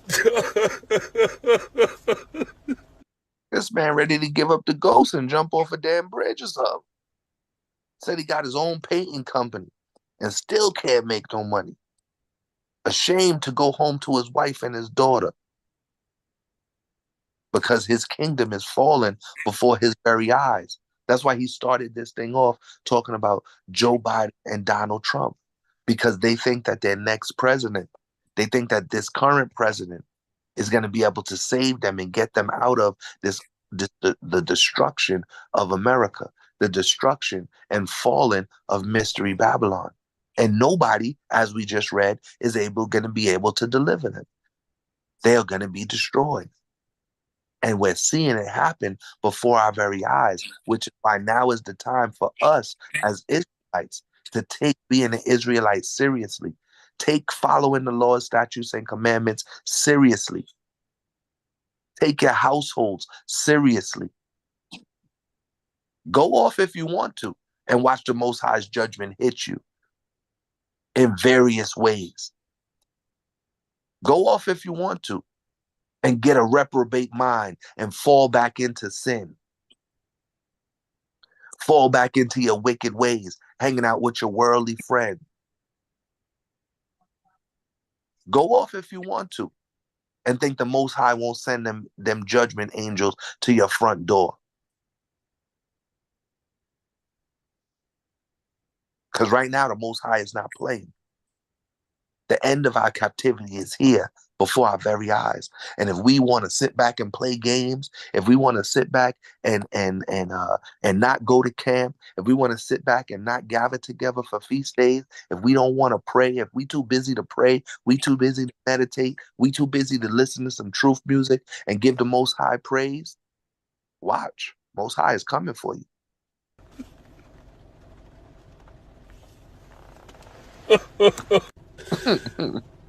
Everybody wake up. It's time to stand up. See, Esau start talking like that. He start screaming. He start cursing. He crying. Somebody's going to get hurt. The violence is going to start happening. This man right here ready to go pick up the damn AR and start shooting people up. He don't want to go paint nobody's house. He ain't trying to go paint no walls right now. You know why he ain't making no money painting? Because Issachar is out there getting all the money with the painting. Because we got a lot of companies. I'm a painter myself. We could go out and take his money. So he ain't the only one on the block with a painting business now. He got competition. And Issachar is definitely cutting his prices in half. If that man want 50, want 100, Issachar doing it for 50. And he doing it quick. He gonna be out your house in 2 hours. Your whole joint gonna be painted nice. right? That's why Trump had to say something in the debate about creating black jobs. I don't know what the hell black jobs are, right? Because we work in just about every industry. So I don't know what a black job is, but that's why he had to bring it up. That's why Biden is at the what is it, Southern Poverty Law Center, and going to talk to the Southern pastors and the Southern Christians, right? Because they itching to try and get the black vote. They itching and trying to get the Northern tribe vote because they finished. It's time to be tired of this. It's our turn to fucking eat. I want to eat. Man, it's hungry. I want my family to eat. I want you guys to eat. Stand up. Let's go. Stand up, man. Let's fucking eat. I'm tired. That man is hungry. Let's help each other. Eat, man. I don't care what your political affiliation is. I don't care what fucking color you are. If you are not eating and you're struggling. See, that's Esau right there. Esau always tries to say, just like they say in the Christian church, I don't care what color Yahushai is. Yahushai could be any color. Whenever Esau's struggling, whenever Esau needs our people to step up, all of a sudden color doesn't matter. All of a sudden they don't care what color we are. They don't care. Just help Esau get back control of his kingdom. And they run after us in these times right now, and they try to come after our votes. Donald Trump bringing out all the rappers, right? Joe Biden getting all the singers and the actors to try and fool our people, to try and lie to our people. All the while, Esau is out here begging for bread. So the scripture says, I've never seen a righteous man beg for bread. Because you don't have to beg for the spiritual bread, and you shouldn't have to beg because it's in the law for us to help feed our people. Christ said, if you love them, feed his sheep. So feed them the spiritual bread. Let them know that they're Israelites. Let them know that they're able to turn their lives around through keeping the law, statutes, and commandments, meditating and praying and having faith on Yahushua. And that they could turn their whole life around. They could get off the drugs. They could get off the stripper pole. They could stop having fights and hood beefs and territory wars. If we just keep the law, statutes, and commandments and have a tender heart towards our brother and compassion toward our brother. Because Esau don't care. Esau will kill Esau to get himself some food. Esau will eat another person. Esau is a race of cannibals. They will eat another human. This man will eat you. He said he's hungry, and his daughter and his wife want food. They hungry. Push came to shove. This white man will eat somebody with no problem. So you got to watch out. You got to protect yourself, protect your family, because Esau is about to go off the ledge. They're about to start jumping out the window with this thing again. Another January 6th is probably going to be happening with the Proud Boys and with all these different organizations out there. On either side, you're either going to get Antifa to go crazy that Trump won, or you're going to get the Proud Boys to go crazy that Biden won. Esau's ready for a fight. That race war is coming. Let's struggle together then. Let's be a team. Now all of a sudden Esau want to team up, right? Esau said, let's be a team. Let's struggle together. Esau want to be in the struggle with us, right? Read Barbara Kashaw's Psalms chapter 5, and we're going to start at verse 4. If anything, read to verse 7. Bring it out when you got it. Esau is struggling so much. He said he trying to team up with Jacob now. He want to team up with us. That's because Esau's kingdom can't function without us. Esau's kingdom would have not have been built without us. And go back to any of Esau's kingdoms, from Greece all the way to Rome, to Europe, and to America. Their kingdom would not have been built if it was not built with our hands and on our backs. So that's why now Esau is still asking for your vote. Esau is still, even though they are pulling you over and pulling you out of cars and beating you up, even though they chasing you down and shooting you while you behind a guard and hiding from them, right? Even though they're in the supermarket annoying and harassing you, even on camera, they don't even care. That's how bold this devil is. They don't even care that he's on camera doing what they're doing on their body cam. They go to court and they don't even care. They tell the judge they called you a nigga and shot you in your head. Their violence that they have against their brother, seeking to kill Jacob, seeking to kill Israelites. Read it when you got it, King. Psalm chapter 5 and start at verse 4. Baba Kishore. This is the book of Psalms, chapter 5 and verse 4. For thou art not a God that hath pleasure in wickedness. Right? Neither The Most High doesn't have pleasure in wickedness. The Most High doesn't take pleasure in the wicked. Read on. neither shall evil dwell with thee. Read on. The foolish shall not stand in thy sight. Thou hatest all workers of iniquity. Most High hates all workers of iniquity. Christian church tries to teach you the Most High doesn't hate the sinner. He just hates the sin. We just read in the Bible the total opposite. That's how you know the Christian church, they don't know their Bible. They don't want you to know the Bible. They want you to know what they learned in cemetery school. It's called seminary school. But we make fun of it and call it cemetery school. Because listening to that doctrine will put you in a grave very quick. Right? Read on. Thou shalt destroy them that speak leasing.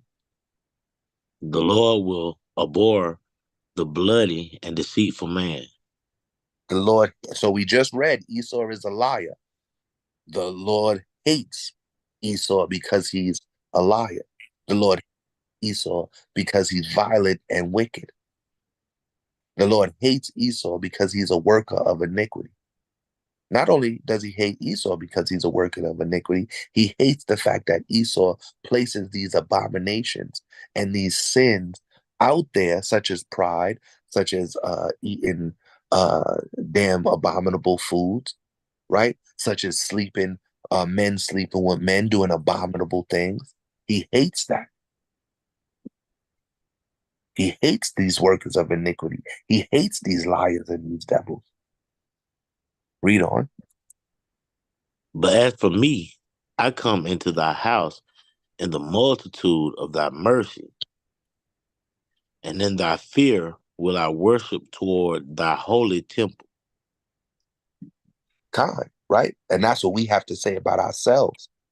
We have to say, as for me, I'm going to come in the fear of the Lord and keep his commandments, worship the Most High, and dedicate and sacrifice my body for the Most High, and discipline my mind and discipline my body and have self-control because I fear the Most High.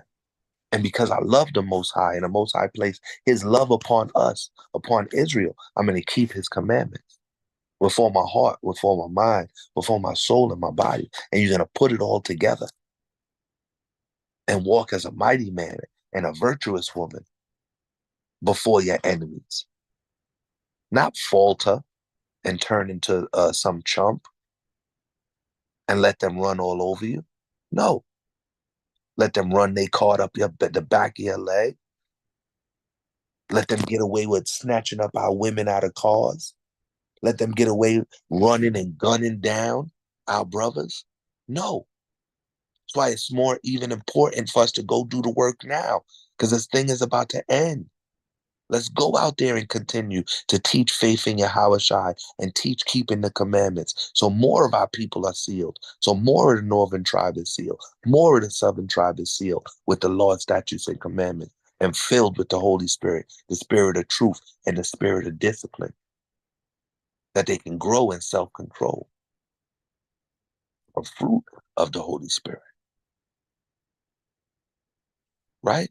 That's why I said if only if that sister could have controlled herself, even when she was driving and just not been driving reckless, probably was on her cell phone. If she was on her cell phone, at least when the cop had pulled over, she had called somebody.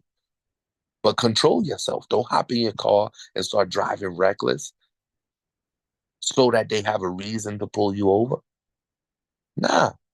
Put your seatbelt on, drive the speed limit. Make sure your lights is on. Make sure you use your blinkers when you're switching lanes. Have self-control. Have self-control over your stomach. Don't just go out and eat every single thing that you see. Don't just go out and fill your body up with all this wicked food that they got out there. Right? Have some self-control over yourself. Have some discipline. Right? That's it on that Bible short. That was verse 6 or 7.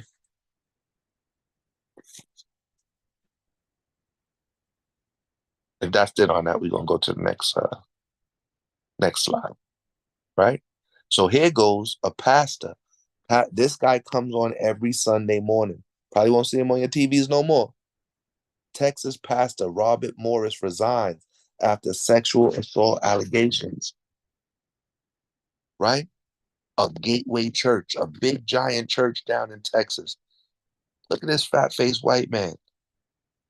Look like damn Family Guy with the damn chin.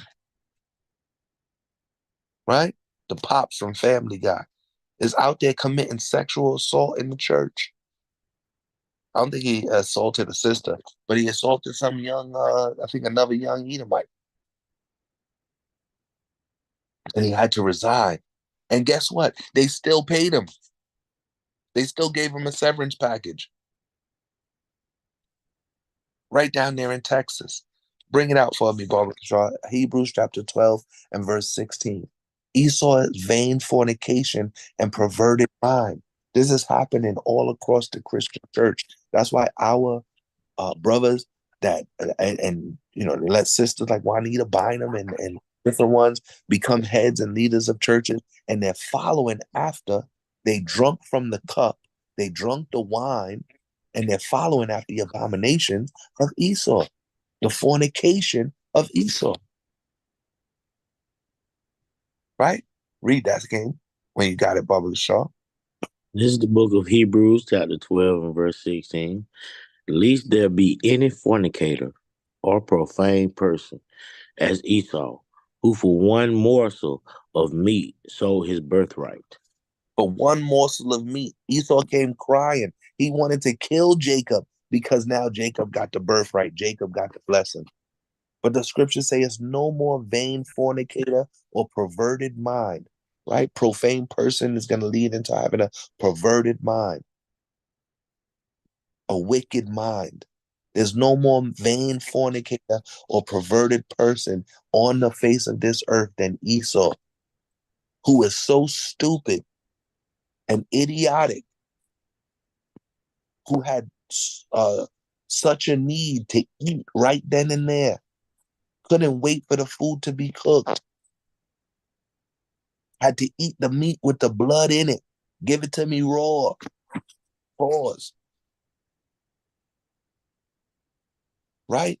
Told Jacob, take it off the stove. I'm full. I'm hungry right now. And started eating bloody food. That he gave up his birthright and then sought to kill his brother and he hated his brother. Why don't you hate yourself? Why don't you go kill yourself, Esau? But now he wanted to kill his brother. He hated his brother.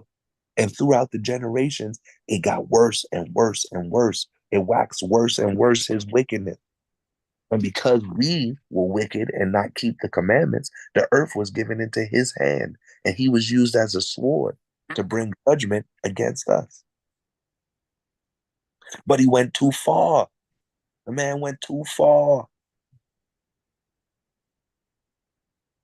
By feeding our children to alligators, by having us bow down so he could put his feet on our back,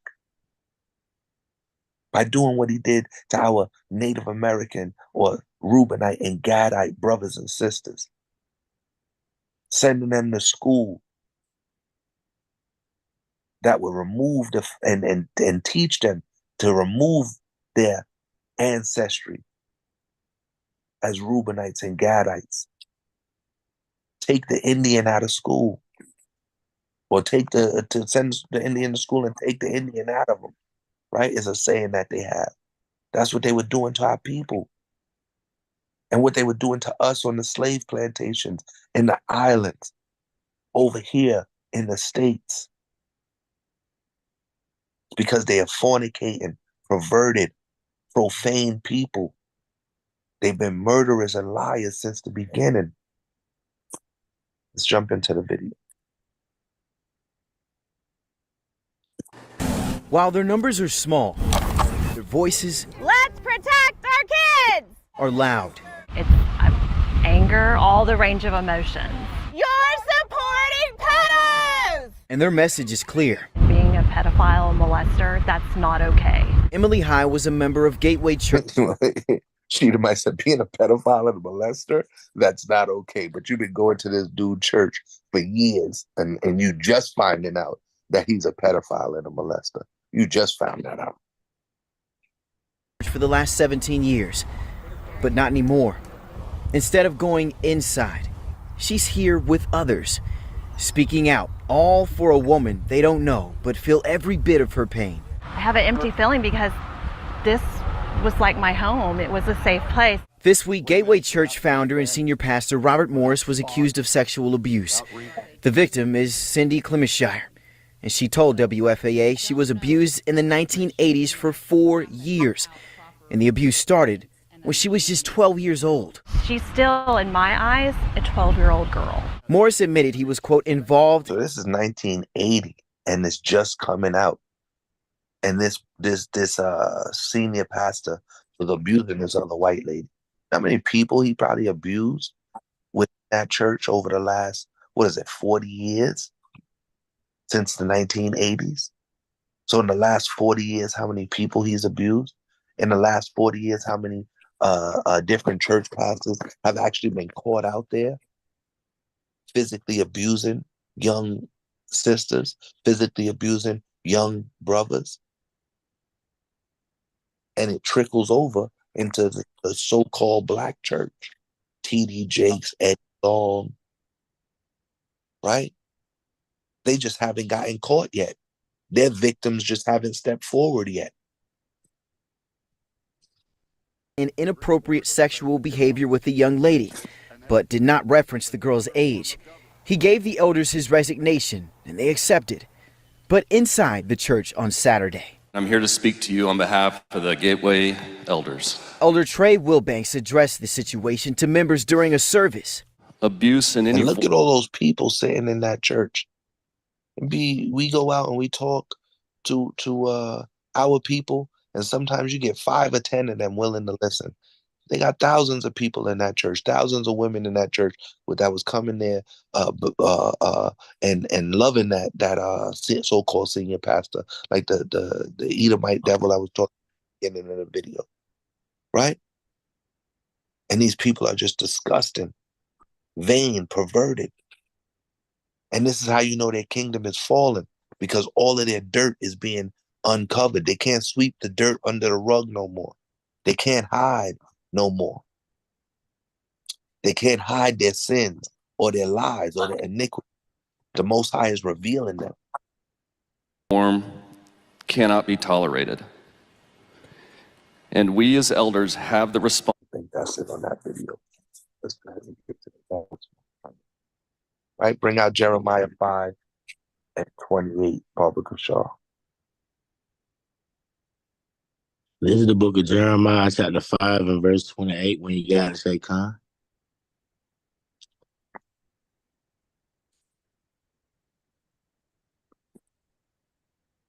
God. They are waxing fat, they shine. Yeah, they overpass the deeds of the wicked. They judge not the cause of the fatherless, yet they prosper, and the right of the needy do they not judge. Right. That's what's happening in the Christian church and in the Catholic church. They're not setting forth proper judgments. They're not teaching you to keep the law, statutes, and commandments. They're not defending the fatherless. They're not helping and taking care of the poor. Wicked ass Joel Osteen wouldn't even open up his church doors when they had that bad hurricane years back, right? So we got to understand the wicked Catholic Church. I think the next video, but it's not going to play. But the video that's after that scripture is about the Catholic Church. How it's over 3,000 victims that have been found in the last, that have come forward and been found out and spoke out on the wicked Catholic priests that have been abusing them over the years. Right? And that's what's happening in the Christian church all across the board. I'm going to jump into the video, next video.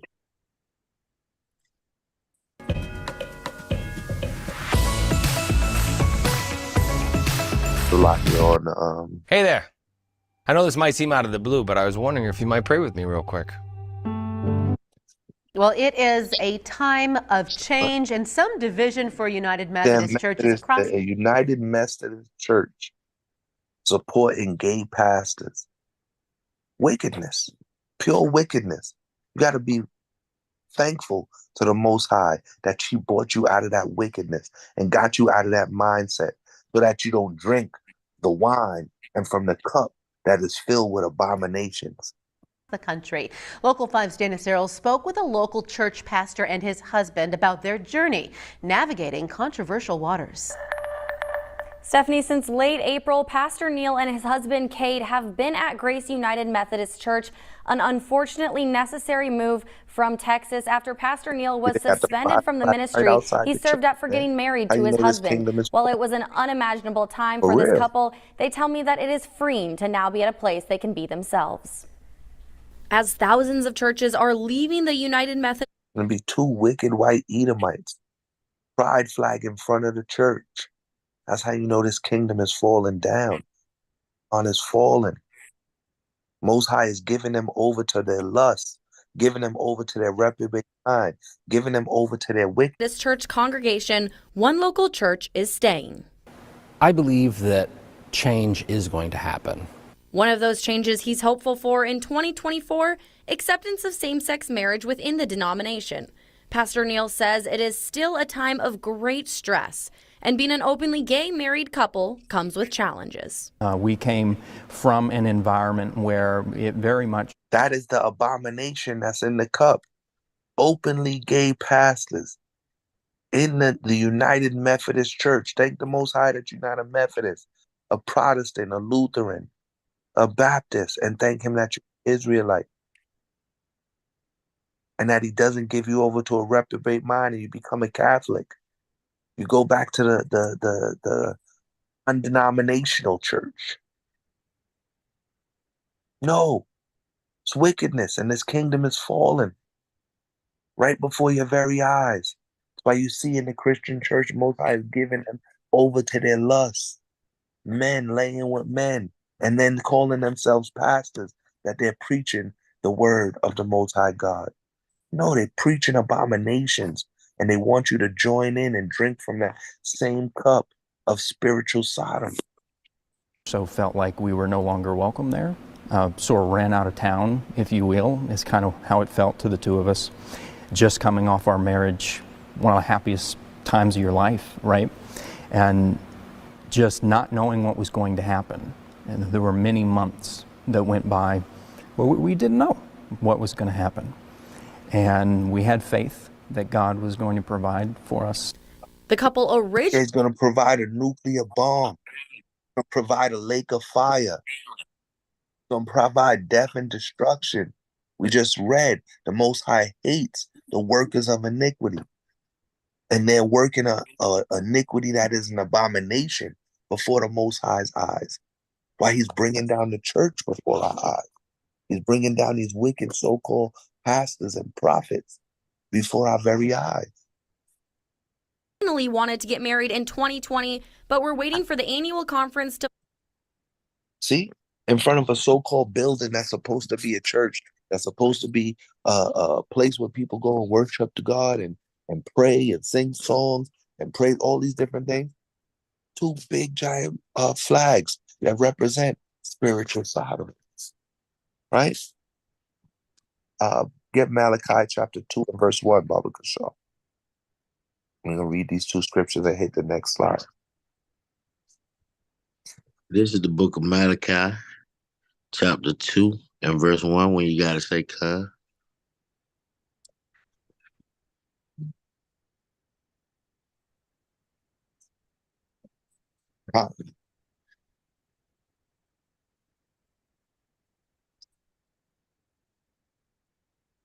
And now, O ye priests, this commandment is for you. If ye will not hear, and if ye will not lay it to heart, to give glory unto my name, saith the Lord of hosts, I will even send a curse upon you, and I will curse your blessings. Yeah, I have cursed them already, because ye do not lay it to heart. God, Most High is cursing them, right? A curse is being placed upon these wicked pastors. A curse of homosexuality and abomination is being placed upon these wicked pastors and upon these wicked churches that are going out and that are destroying our people, leading them astray. Right? Move to the next page. Right? So Biden and Kamala Harris, that was actually the screenshot, is when they came out of the White House on July 4th, when we were teaching right out in front of the White House. And they came out and they waved and they were pumping their fists, thinking that they're going to build America back up again, right? Because that's Biden's campaign, that we will build back better. That's Trump's campaign, make America great again, right?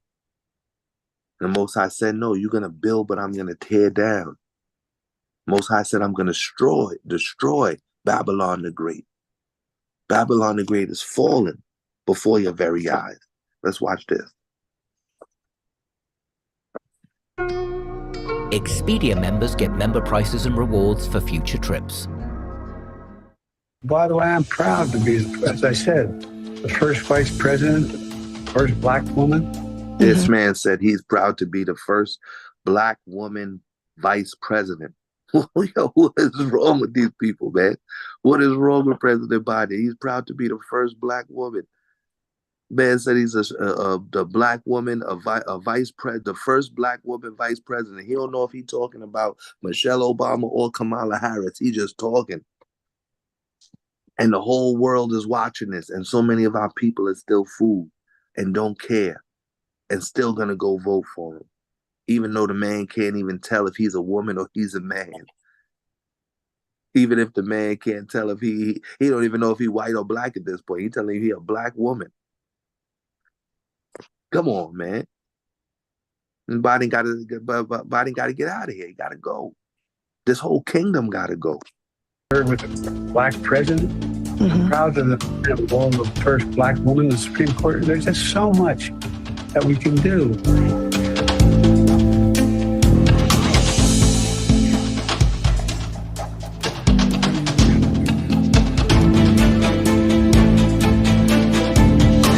By the way, I'm proud to be, as I said, the first vice president, first black woman to serve.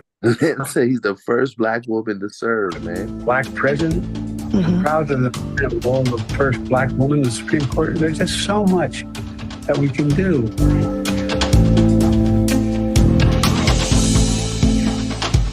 This is crazy.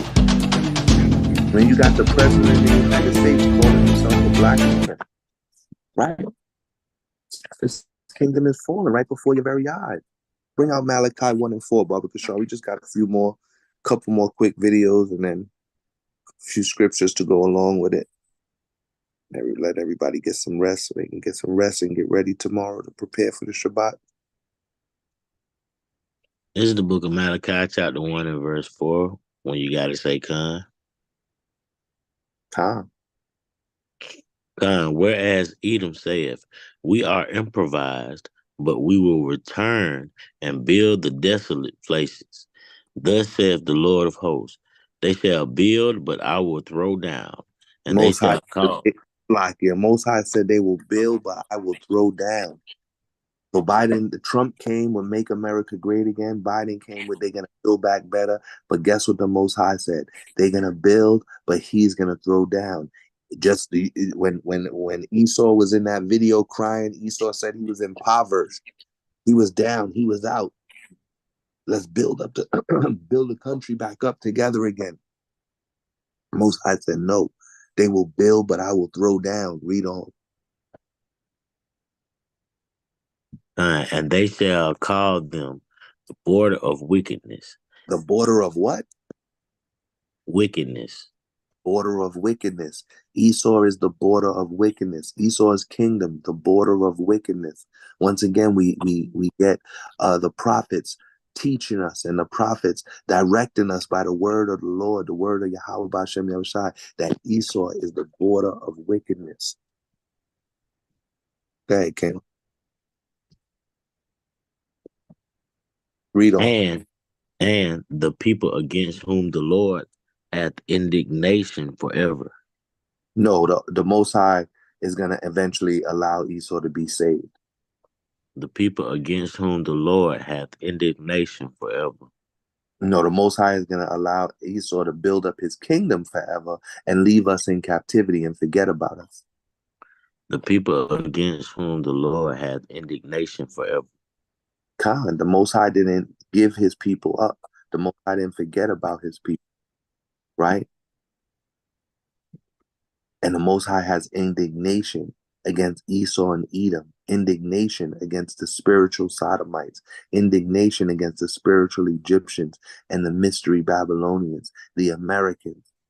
He has the Europeans, Ashkenazi and Amalek.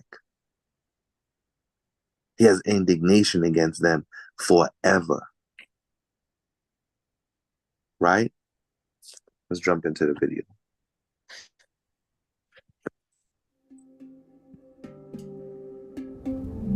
I'm slacking on the commercial again. Democrats this week hoping to dislodge Joe Biden from the White House, or at least from being their candidate for 2024, I think are underestimating a certain adversary that they're going to face in the White House alongside the president, and that is Hunter Biden, the first son. Hunter Biden has a lot to lose here, and if he's in control of the president, as it appears he is, he's always had some element of control over his father. But now, with the state that Joe Biden appears to be in, with severe cognitive decline, Hunter Biden is more in the driver's seat than ever. And basically what they're saying, and this is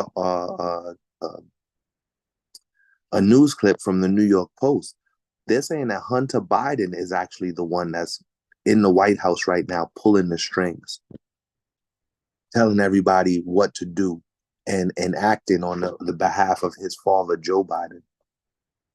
A convicted felon, a crackhead. Shalaki King. Go ahead, King. A crackhead running the most powerful nation on the earth right now. Khan, Elder, a crackhead. That's why they found the coke in the dang White House, because the crackhead was in there actually running things. They did a little sweep. He forgot his bag of coke, and somebody else found it and blew up the spot. This man's a convicted felon, a known crackhead. And they got him running the country for his demented father who's suffering from Alzheimer's and dementia. Right? Has no intention of letting anybody push his father out. He's manipulative, he's devious, he's highly intelligent. He has a lot at stake here, and he's always been out for his own ends. And this is someone who never exhibits fear. He is really fearless. He has no scruples, and he will get. She just gave some of the traits of a narcissist. So you got a crackhead narcissist running the country. That's crazy. God. And you see him walking with nothing but pride on his face, right? He was actually walking into court in that clip. That was before his verdict of him being guilty and convicted of a felony had come down. But you see him walking in pride. And they actually have the audacity to put this type of stuff out into the news so that, and you hear how she's talking about him. She's giving him nothing but kudos. She's giving him nothing but props. She's building him up. She's bigging him up right now. As if we supposed to respect this crackhead. It's ridiculous. What he wants, he usually does. So anybody from the Democratic Party who thinks that they can just go along and sweet talk some of Joe Biden's aides or strong-arm Jill Biden, well, Hunter Biden is not going to be such an easy mark. So they better have their A game on. And we know... Yeah, the man is high off crack and coke. He's high off crack cocaine, and he got guns on him. He ain't playing no games. He daring you to come say something to his father. There's already a convicted felon. He don't care. Right? So they're saying he bullying people around in the White House. That could also be why you see so many Democrats right now rising up against Joe Biden. Because they got to go. Go ahead, King. It's easy to take control over this situation. All you got to do is kidnap his supplier. God. Grab his supplier and you got control over the U.S. right now. Because if he can't get his supply, he gonna go crazy. God. And they bring in all those drugs right to him, right? I think Priest Bach was saying they drug spot is right up the street in Washington, D.C. You know what I'm saying? So it's like, yo, you see this going on before your very eyes. You see the Democrats rising up against their own president, who's in their own party. Again, Egyptian up against Egyptian. You see the Democrats scared of this crackhead, Hunter Biden, a convicted felon. His father can't tell can't tell you left from right. Trump convicted on 34 counts. And these are the people that's supposed to be, like Elder said, the leaders of the free world, the leaders of the most powerful country in the world. That's how you know the Most High is bringing down Babylon. Babylon is falling. It's a crackhead walking around the White House, and you see all these soldiers next to him, saluting him, standing at Hammadium and ready to salute the so-called first son. They know he's a damn crackhead. They don't got no respect for him. He don't got no respect for himself. They don't respect each other. That's why the Democrats is going at each other like that, going at each other's neck.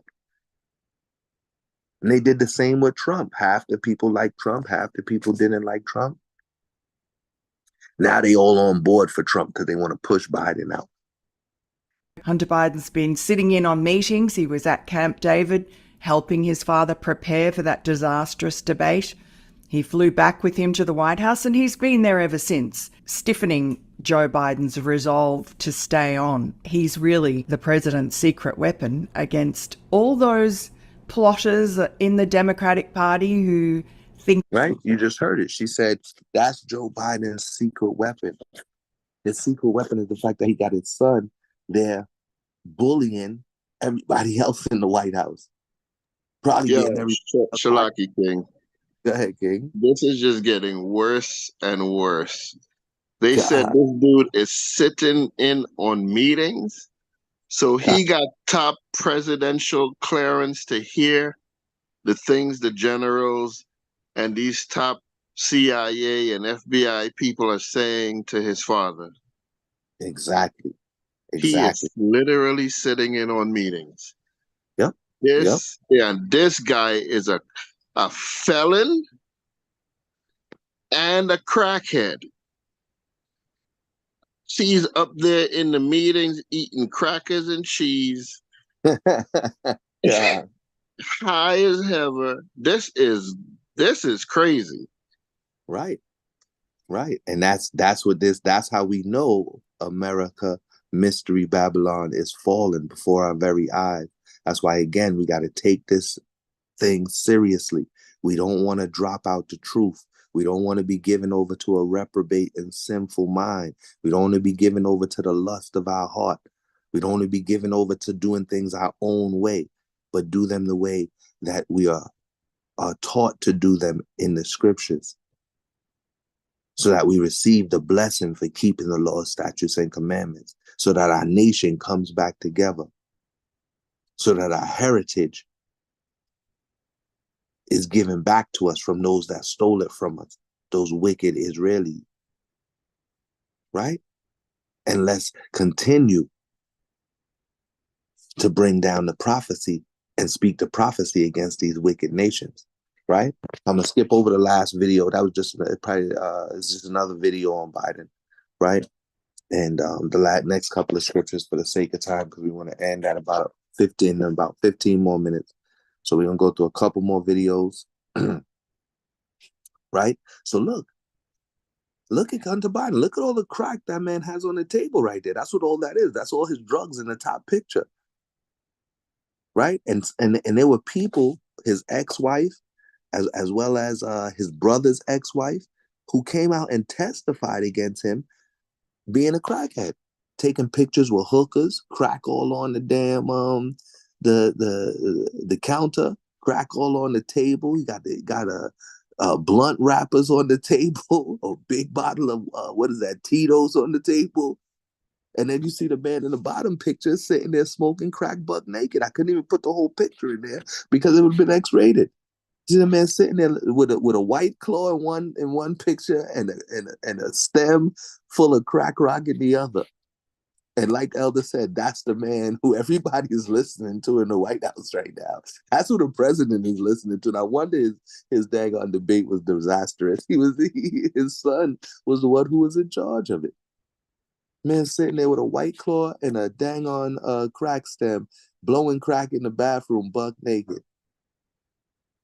Table full of drugs, Savecchia vodka, Tito's vodka, all types of different crack rocks in the middle of the table. And they testified against it. Wicked children, right? Now let's go into one of the videos. And then we'll get one of the scriptures that I put. Let me see.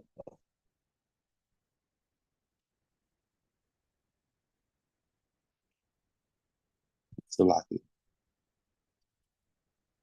I think I had the same video lined up twice.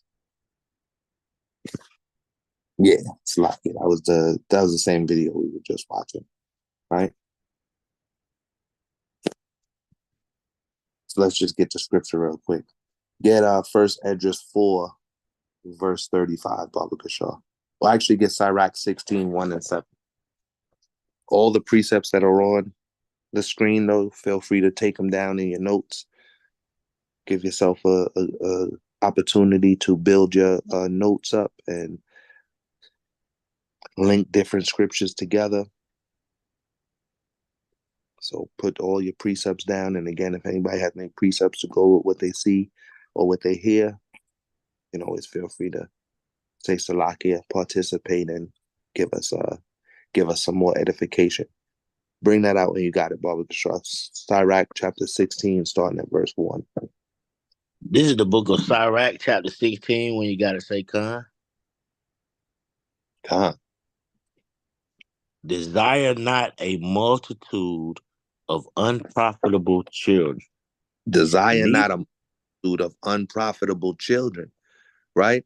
And that's what you see here, an unprofitable child. Read on. Neither delight in ungodly sons. Neither delight in an ungodly son. And you see Biden, he always delights in Hunter Biden. He loves to talk, but he don't like nobody talking bad about his son. The Most High said, don't delight in an ungodly son. Read on. Though they multiply, rejoice not in them, except the fear of the Lord be with them. Read on. The fear of the Lord should be with them. Don't delight in them, right? Read on. Trust not thou in their life, neither respect their multitude. For one that is Don't have no respect for Joe Biden and his son, right? Don't have no respect for this crackhead. You know, don't. We don't have to sit back and act like we got respect for this crackhead. We don't have to sit back and act like we got respect for Donald Trump and Donald Trump Jr. Two damn whores going after whores and going after the whores and what do you call it, porno actresses or whatever. You see Hunter Biden here taking pictures with whores. No, you don't gotta have no respect for them. Read on. For one that is a just is better than 1,000. Right. But So, son, if you have one son that is just, is better than having 1,000 sons. Right? You want just so one person in your life that's just is better than having 1,000 unjust people in your life.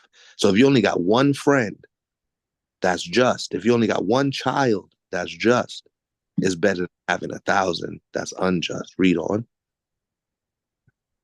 And better it is to die without children than to have them that are ungodly. Right. It's better to have no children than to die with a whole bunch of ungodly children.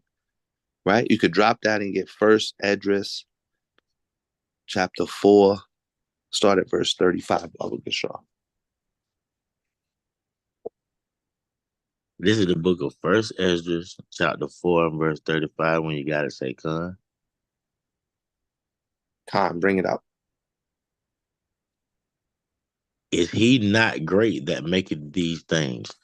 Therefore great is the truth, and stronger than all things. Great is what?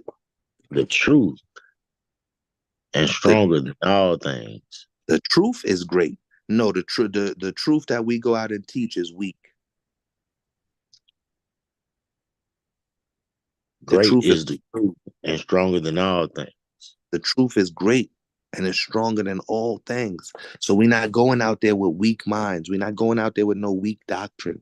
We're not going out there as weak men, like Mikey Allah brought out a couple weeks back. We're not going out there weak. We're going out there mighty and strong. We're going out there in the spirit. We're going out there breaking down the scriptures, the prophecies, having precept on precept and line upon line. We're going out there destroying these false doctrines. We're going out there speaking against these wicked nations and prophesying against these wicked nations. Right? In 1980, when crack came out and Reagan was president, and they dropped crack in the hood from LA to New York, right? There was no way that Ronald Reagan would have stood for what his son smoking crack in the White House. But who knows? They was all doing something wicked. How do we know? Because they are the devil the Bible speaks of. So they was all doing something wicked. They all have wicked tendencies, right? John F. Kennedy was cheating on his wife with Marilyn Monroe, and you can go down the list. Nixon was a bold-faced liar with the Watergate scandal. You could go down the list. Jimmy Carter was holding our people in refugee camps down in Florida, Manasseh and Ephraim. Just go down the list. Going all the way back to the book that Priest Sabak brought out at the 4th of July rebuke. Grover Cleveland and all these other presidents fighting at the debate. It's the same thing that's going on now because this country is wicked and run by wicked leaders. Right? Read on, King.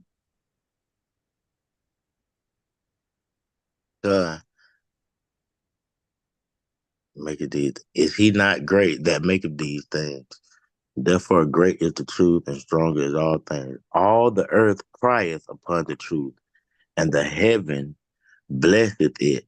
All works shall not all works shall and tremble at it, and with it is no unrighteous thing. Right. With the truth is no unrighteous thing. The earth fears the truth. When they hear the truth, they fear and they cry at it. You see Esau dropping to his knees at hearing the truth and bowing before the mighty men of the Lord. Because we're ushering in every knee to bow before Yahushua and bow before the Israelites. that have been blessed by Yahweh Shai and blessed by Yahweh since the foundations of the earth, and chosen since the foundation to be above all nations. Right? So you see all of these things happening before your very eyes because the truth is strong and mighty, because the truth is making them cry. That's why this white man was in his damn car crying, because of the truth going out. Right? Read on.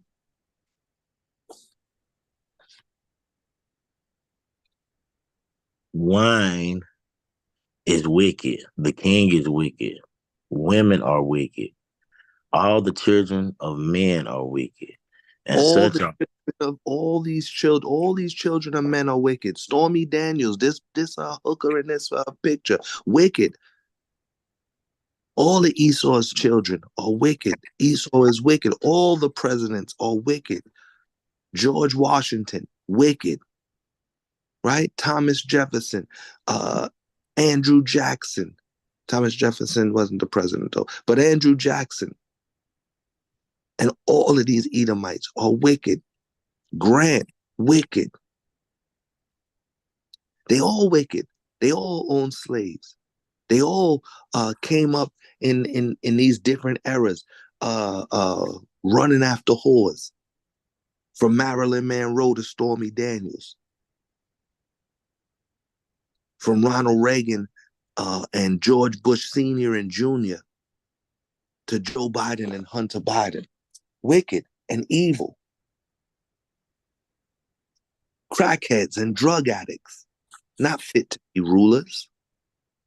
But the Most High put the wicked and gave the earth into the hand of the wicked and made the wicked his sword. And their time is coming to an end. Babylon is falling, right?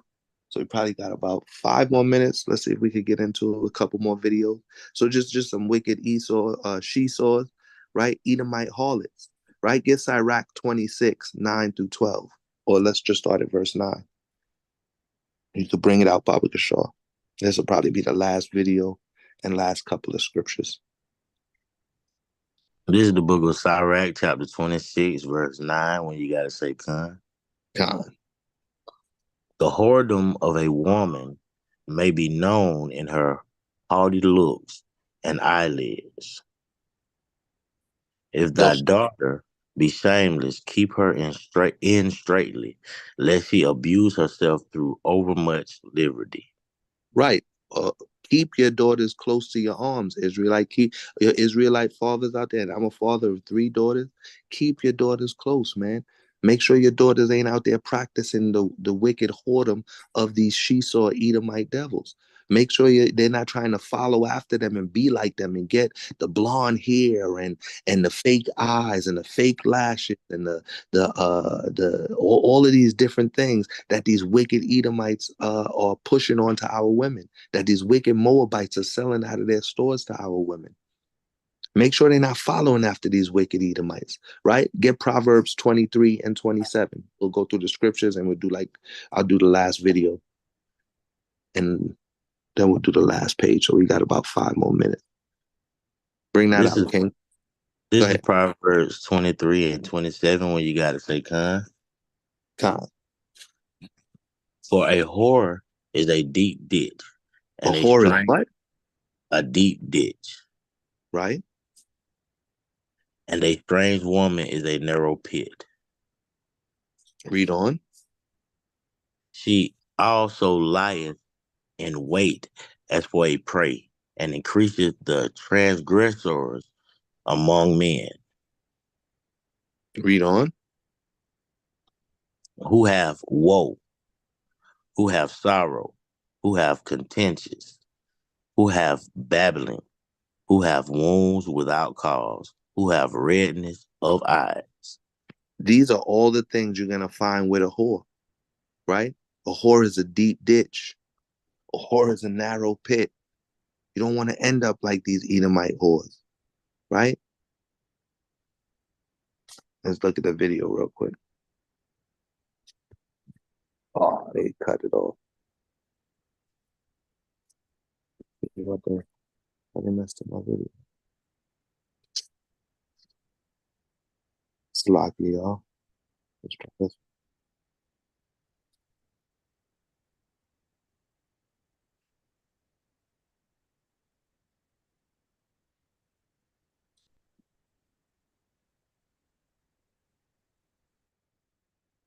I'm happy on my YouTube. They won't even let the video come up now.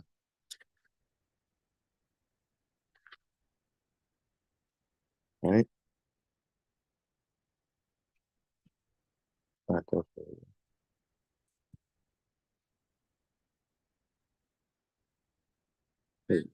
Move in bed that makes a man go crazy every time. Right? That you So do. you see this white wicked devil right here. This devil got a good 15 minutes of fame.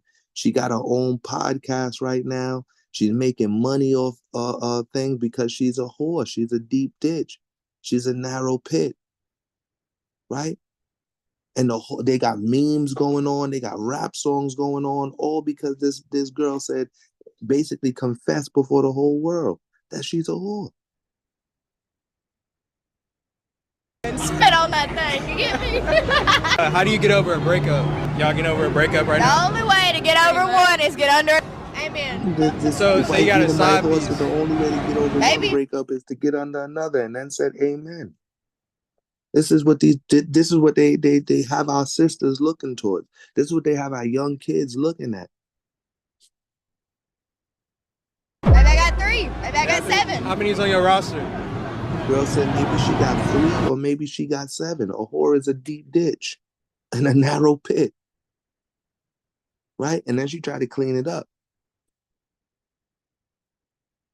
There's only one I want, but till he's serious, I'm a bullshit. So how many you got on your roster right now? Maybe 4. 1. She said 1. How many you got on your roster? None.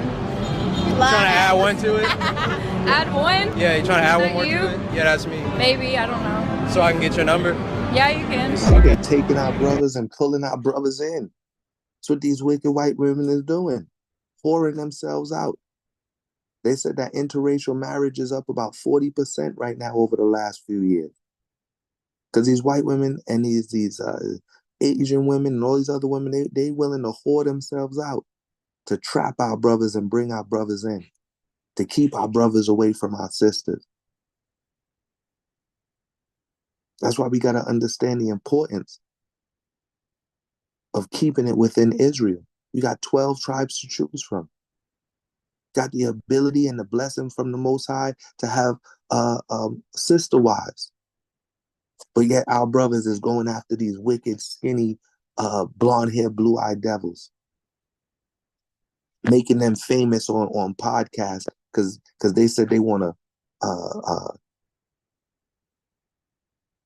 do wicked whoredoms, basically. Right?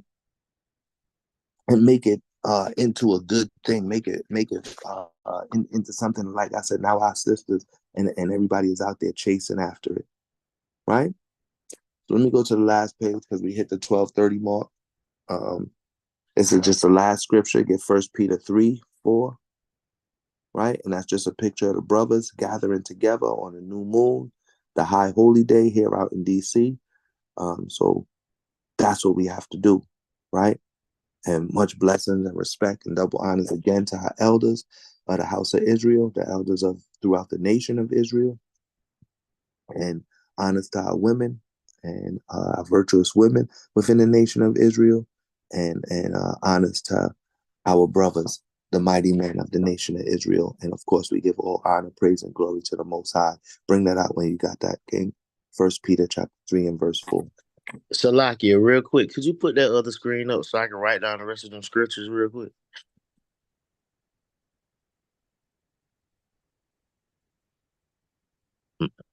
Make it a little bigger for me. I got you.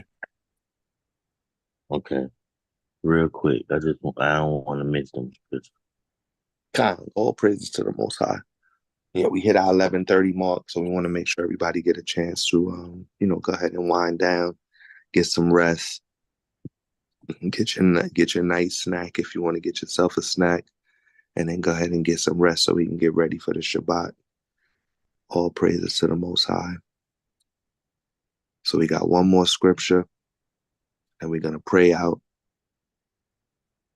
And the Tawadi Yahweh for bringing down this wicked nation, bringing down this wicked kingdom from the top to the bottom, from the top man in charge, Joe Biden and his crackhead son, all the way down to the white man crying in his car. The Most High is down, mystery Babylon. Babylon is fallen. You good, Yaz? Yes, yes, sir. You said First Peter, chapter 3 and verse 4, King. This is the book of Peter, chapter 3, verse 4. Somebody says Salakia? Yeah, Salakia. Quick thing, Joe Biden announced Zelensky of Ukraine as Donald Trump. And Zelensky was offended. So it's bad. No, I think he announced him as Putin. He announced Zelensky as Putin. Oh wow. So he's offended in all aspects. So it's getting bad. Yeah, he announced him as Putin. So it's getting bad. Oh yeah. All praise to the Most High. Bring it out, King. This is First Peter, chapter 3 and verse 4. When you got to say time.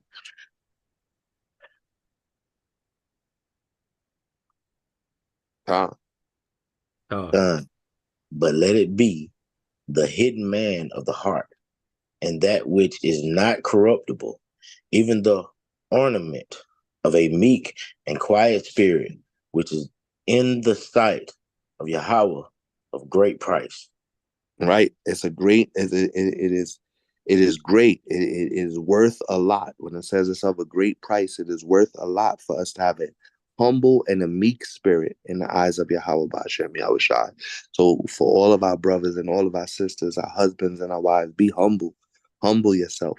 Have a meek spirit, right? Be quiet and listen and learn. And these are the things that we have to teach our wives and teach our children to be humble. Like the Most High says in 2 Corinthians chapter 7 and 14, if my people will humble themselves and pray, right? So it's of a great price. It's a great value before the Most High to be humble and to be quiet and to be meek and to be ready and willing to learn instead of trying to be overly aggressive, instead of trying to overstep your understanding, right? To overtalk your elders, to overtalk your husband, to overtalk your parents, right? Humble yourself, be meek and be quiet, because before the eyes of the Most High, it's of great value. Read on.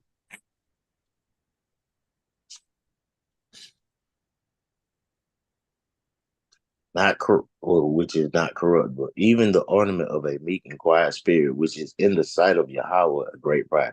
For after this manner in the old time, the holy woman also, who trusted in Yahweh, adorned themselves, being in subjection unto their own husbands. Right. Not like this Haktua girl who said because she can't get with the one dude she wants, she gonna be with 4 or 5 different men. Right? Got famous off of talking about giving fellatio. Right? No. Adorn yourself with meekness. Adorn yourself with humbleness. Adorn yourself with quietness. Adorn yourself with submissiveness. That's what the Most High is looking for from our women. And from our men, he's looking for us to be strong in the spirit and to be willing to go out and speak the prophecies of the Most High upon these wicked nations and upon this wicked kingdom and upon its wicked leaders and wicked children.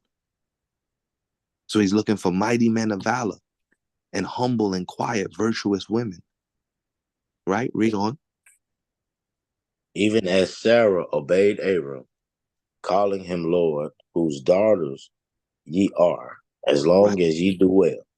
Right.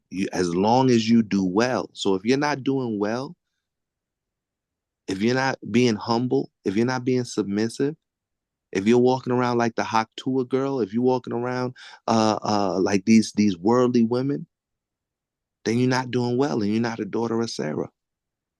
Right?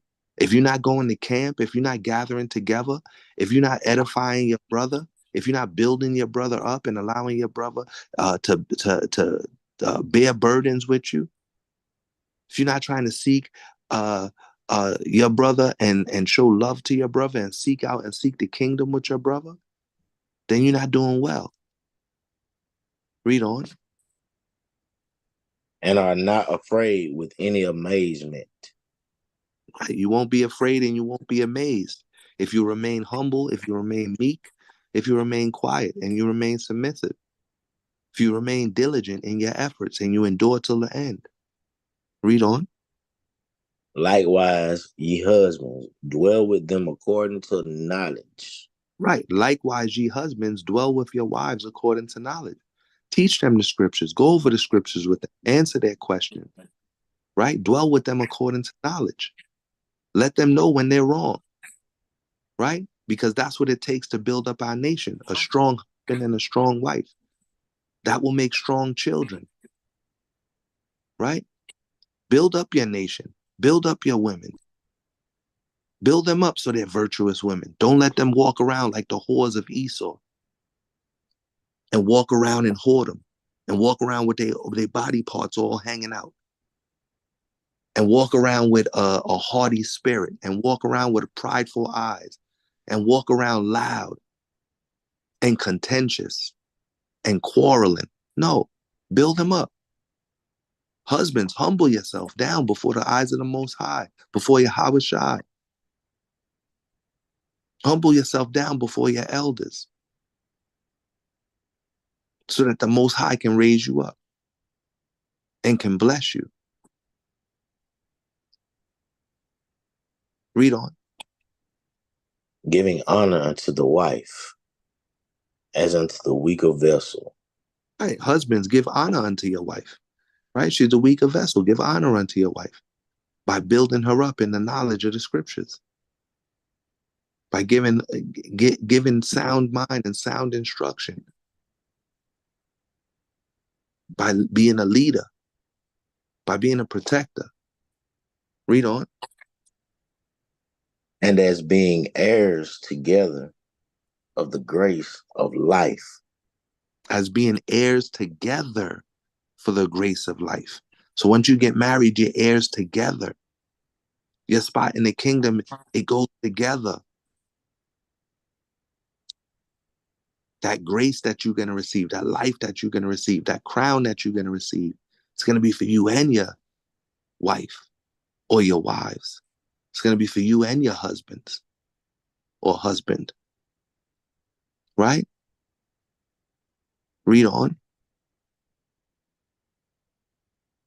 That your prayers be not hindered. That your prayers won't be hindered.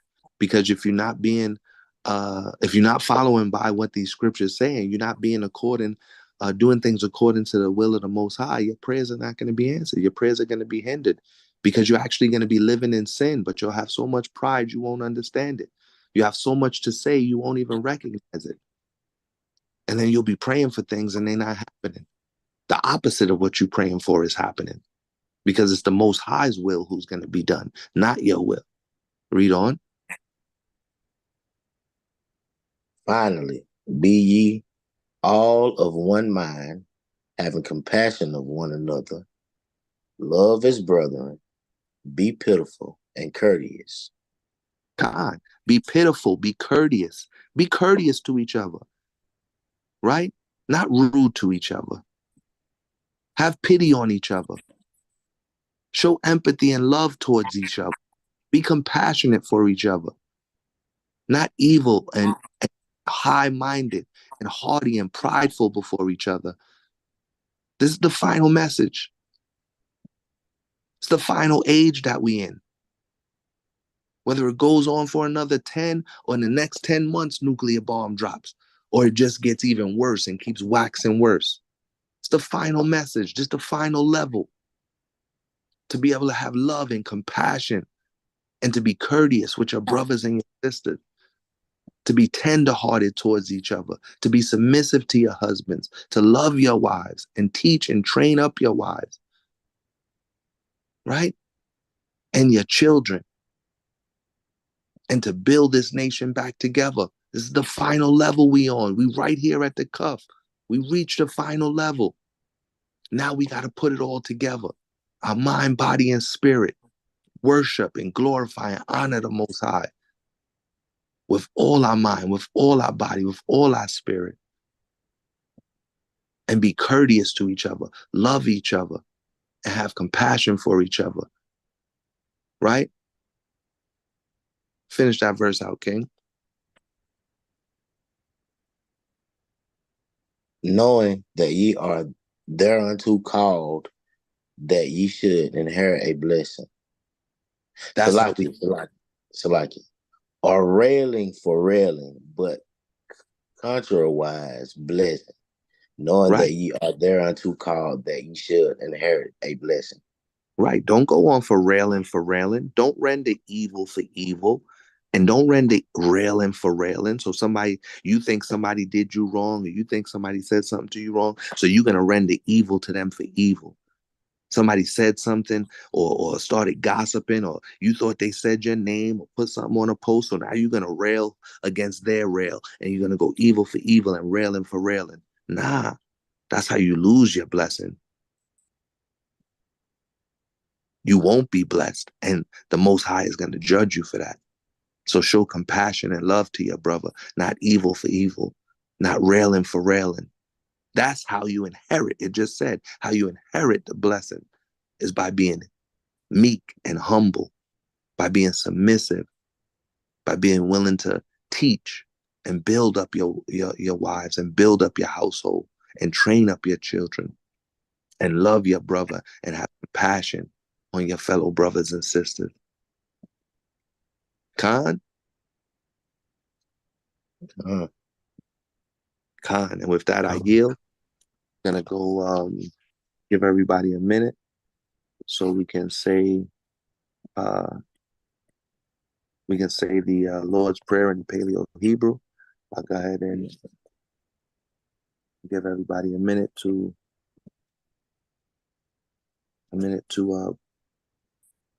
get in a praying or prayerful position. And all praises to the Most High. I hope everybody was edified. I hope you got some good precepts and you enjoyed the video. And I hope you were edified and able to utilize the precepts that we read to continue in your walk and continue in the faith of Yahawashai and continue in your walk of keeping the Lord's statutes and commandments and continue building up the nation of Israel. All right, so with that, I yield. We're going to go ahead and say the Lord's Prayer in the Paleo Hebrew. Everybody face the east. And we'll also say the Shema, the Credo of Israel. So this will be the Lord's Prayer, Matthew chapter 6, right? Starting at verse 9. Abanawa, Shabbat Shemayim, Kadash, Haya, Shamka, Yahweh, Malakovka, Taba'ah, Ratzazaka, Haya, Aisha, Barataza, Kawa, Haya, Bashamayim, Nafaranawa, Lacham, Kal, Yawam, Wasalaknawa, Kabawaknawa, Kasalaknawa, Kabawakinawa, Wala'a, Tabayanawa, Banasanawam, Abal, Hawashinawa, Man, Rai, Kaya, Laka, Hamalakwa, Waha'ala, Watapara, Lawayamyam, Aman.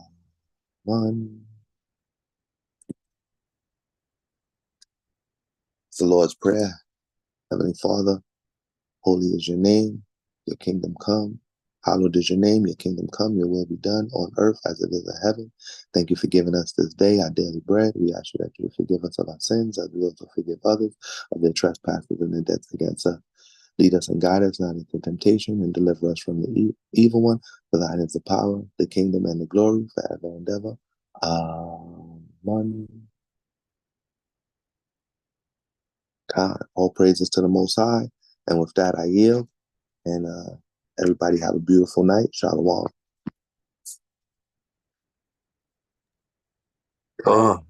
Shalom, my lesson, King. Shalom. Shalom. Great list. All praises to the Most High. The water for everybody that participated. Definitely mighty reading from the mighty Yazayan, HOI Alabama in the building. All praises to the Most High. The water Yahweh, the water Yahweh Shai. All praise. God, all praises to the Most High, mighty Yazayana set. And, again, Tawada to everybody for participating, putting in their precepts and participating in the class. And if there's any questions, you can go ahead and shoot out any questions or, just in general questions. Doesn't necessarily have to be about the lesson.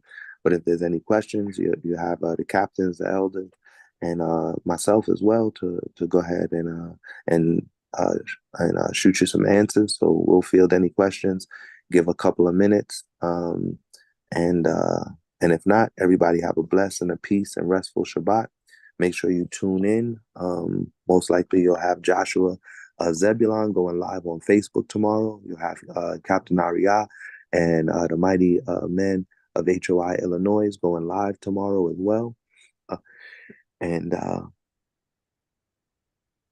you'll be able to watch some mighty lessons and mighty camps and be able to enjoy your Shabbat by bringing in the scriptures and find some rest and some peace in the scriptures and support your brothers and sisters as they go out to the highways and the hedges to feed the sheep. So make sure you tune in tomorrow. Also, HOI Detroit will probably be going live. Uncle Penuel and Melchizedek. Usually they go live on a Friday night, but all throughout the Shabbat, you can go ahead and tune in to the lives of HOI. Make sure you take notes. Make sure you write down any questions that you may have so you can bring them up on a class or to one of your captains or elders that live in your respective cities. And make sure you continue to support your fellow Hebrew Israelites and make sure you support the House of Israel. Also, tomorrow you got Friday night Heat. 3, 2, 1, go. Friday Night Heat is going to be on Instagram with a mighty Elder Sabal at HOI in New York, New Jersey. So make sure you support that as well, late night on a Friday night. You'll have some fun and definitely learn something with Elder Sabal is teaching. So all praises to the Most High. Shalom, family. Love y'all, and everybody have a blessed night. Oh. Shalom, shalom, family. Shalom, shalom. Praises, all praises. A quick reminder, Sabbath class this Saturday as well too. Kasaria teach the classes Saturday as well too. I think it's a 12 p.m. start Eastern. So we got classes basically every day of the week. Keep us in a good rotation, keep us in a good flow. Tuesday class, Wednesday class with Kasadia, which is Wednesday wake up call, HOI news. Thursday night class. Friday is camp. Saturday we have Sabbath class and also camp. Sunday as well too.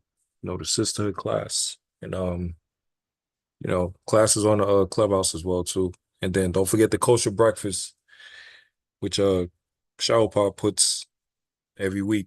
So we got classes in edification, all aspects. So we just keep going, keep staying focused as we watch this kingdom get destroyed and start crumbling down. We continue to increase, family. Take it day by day, daily bread, and the better is the end than the beginning. It's not how you start, it's how you finish. So with that, Kwame Shala.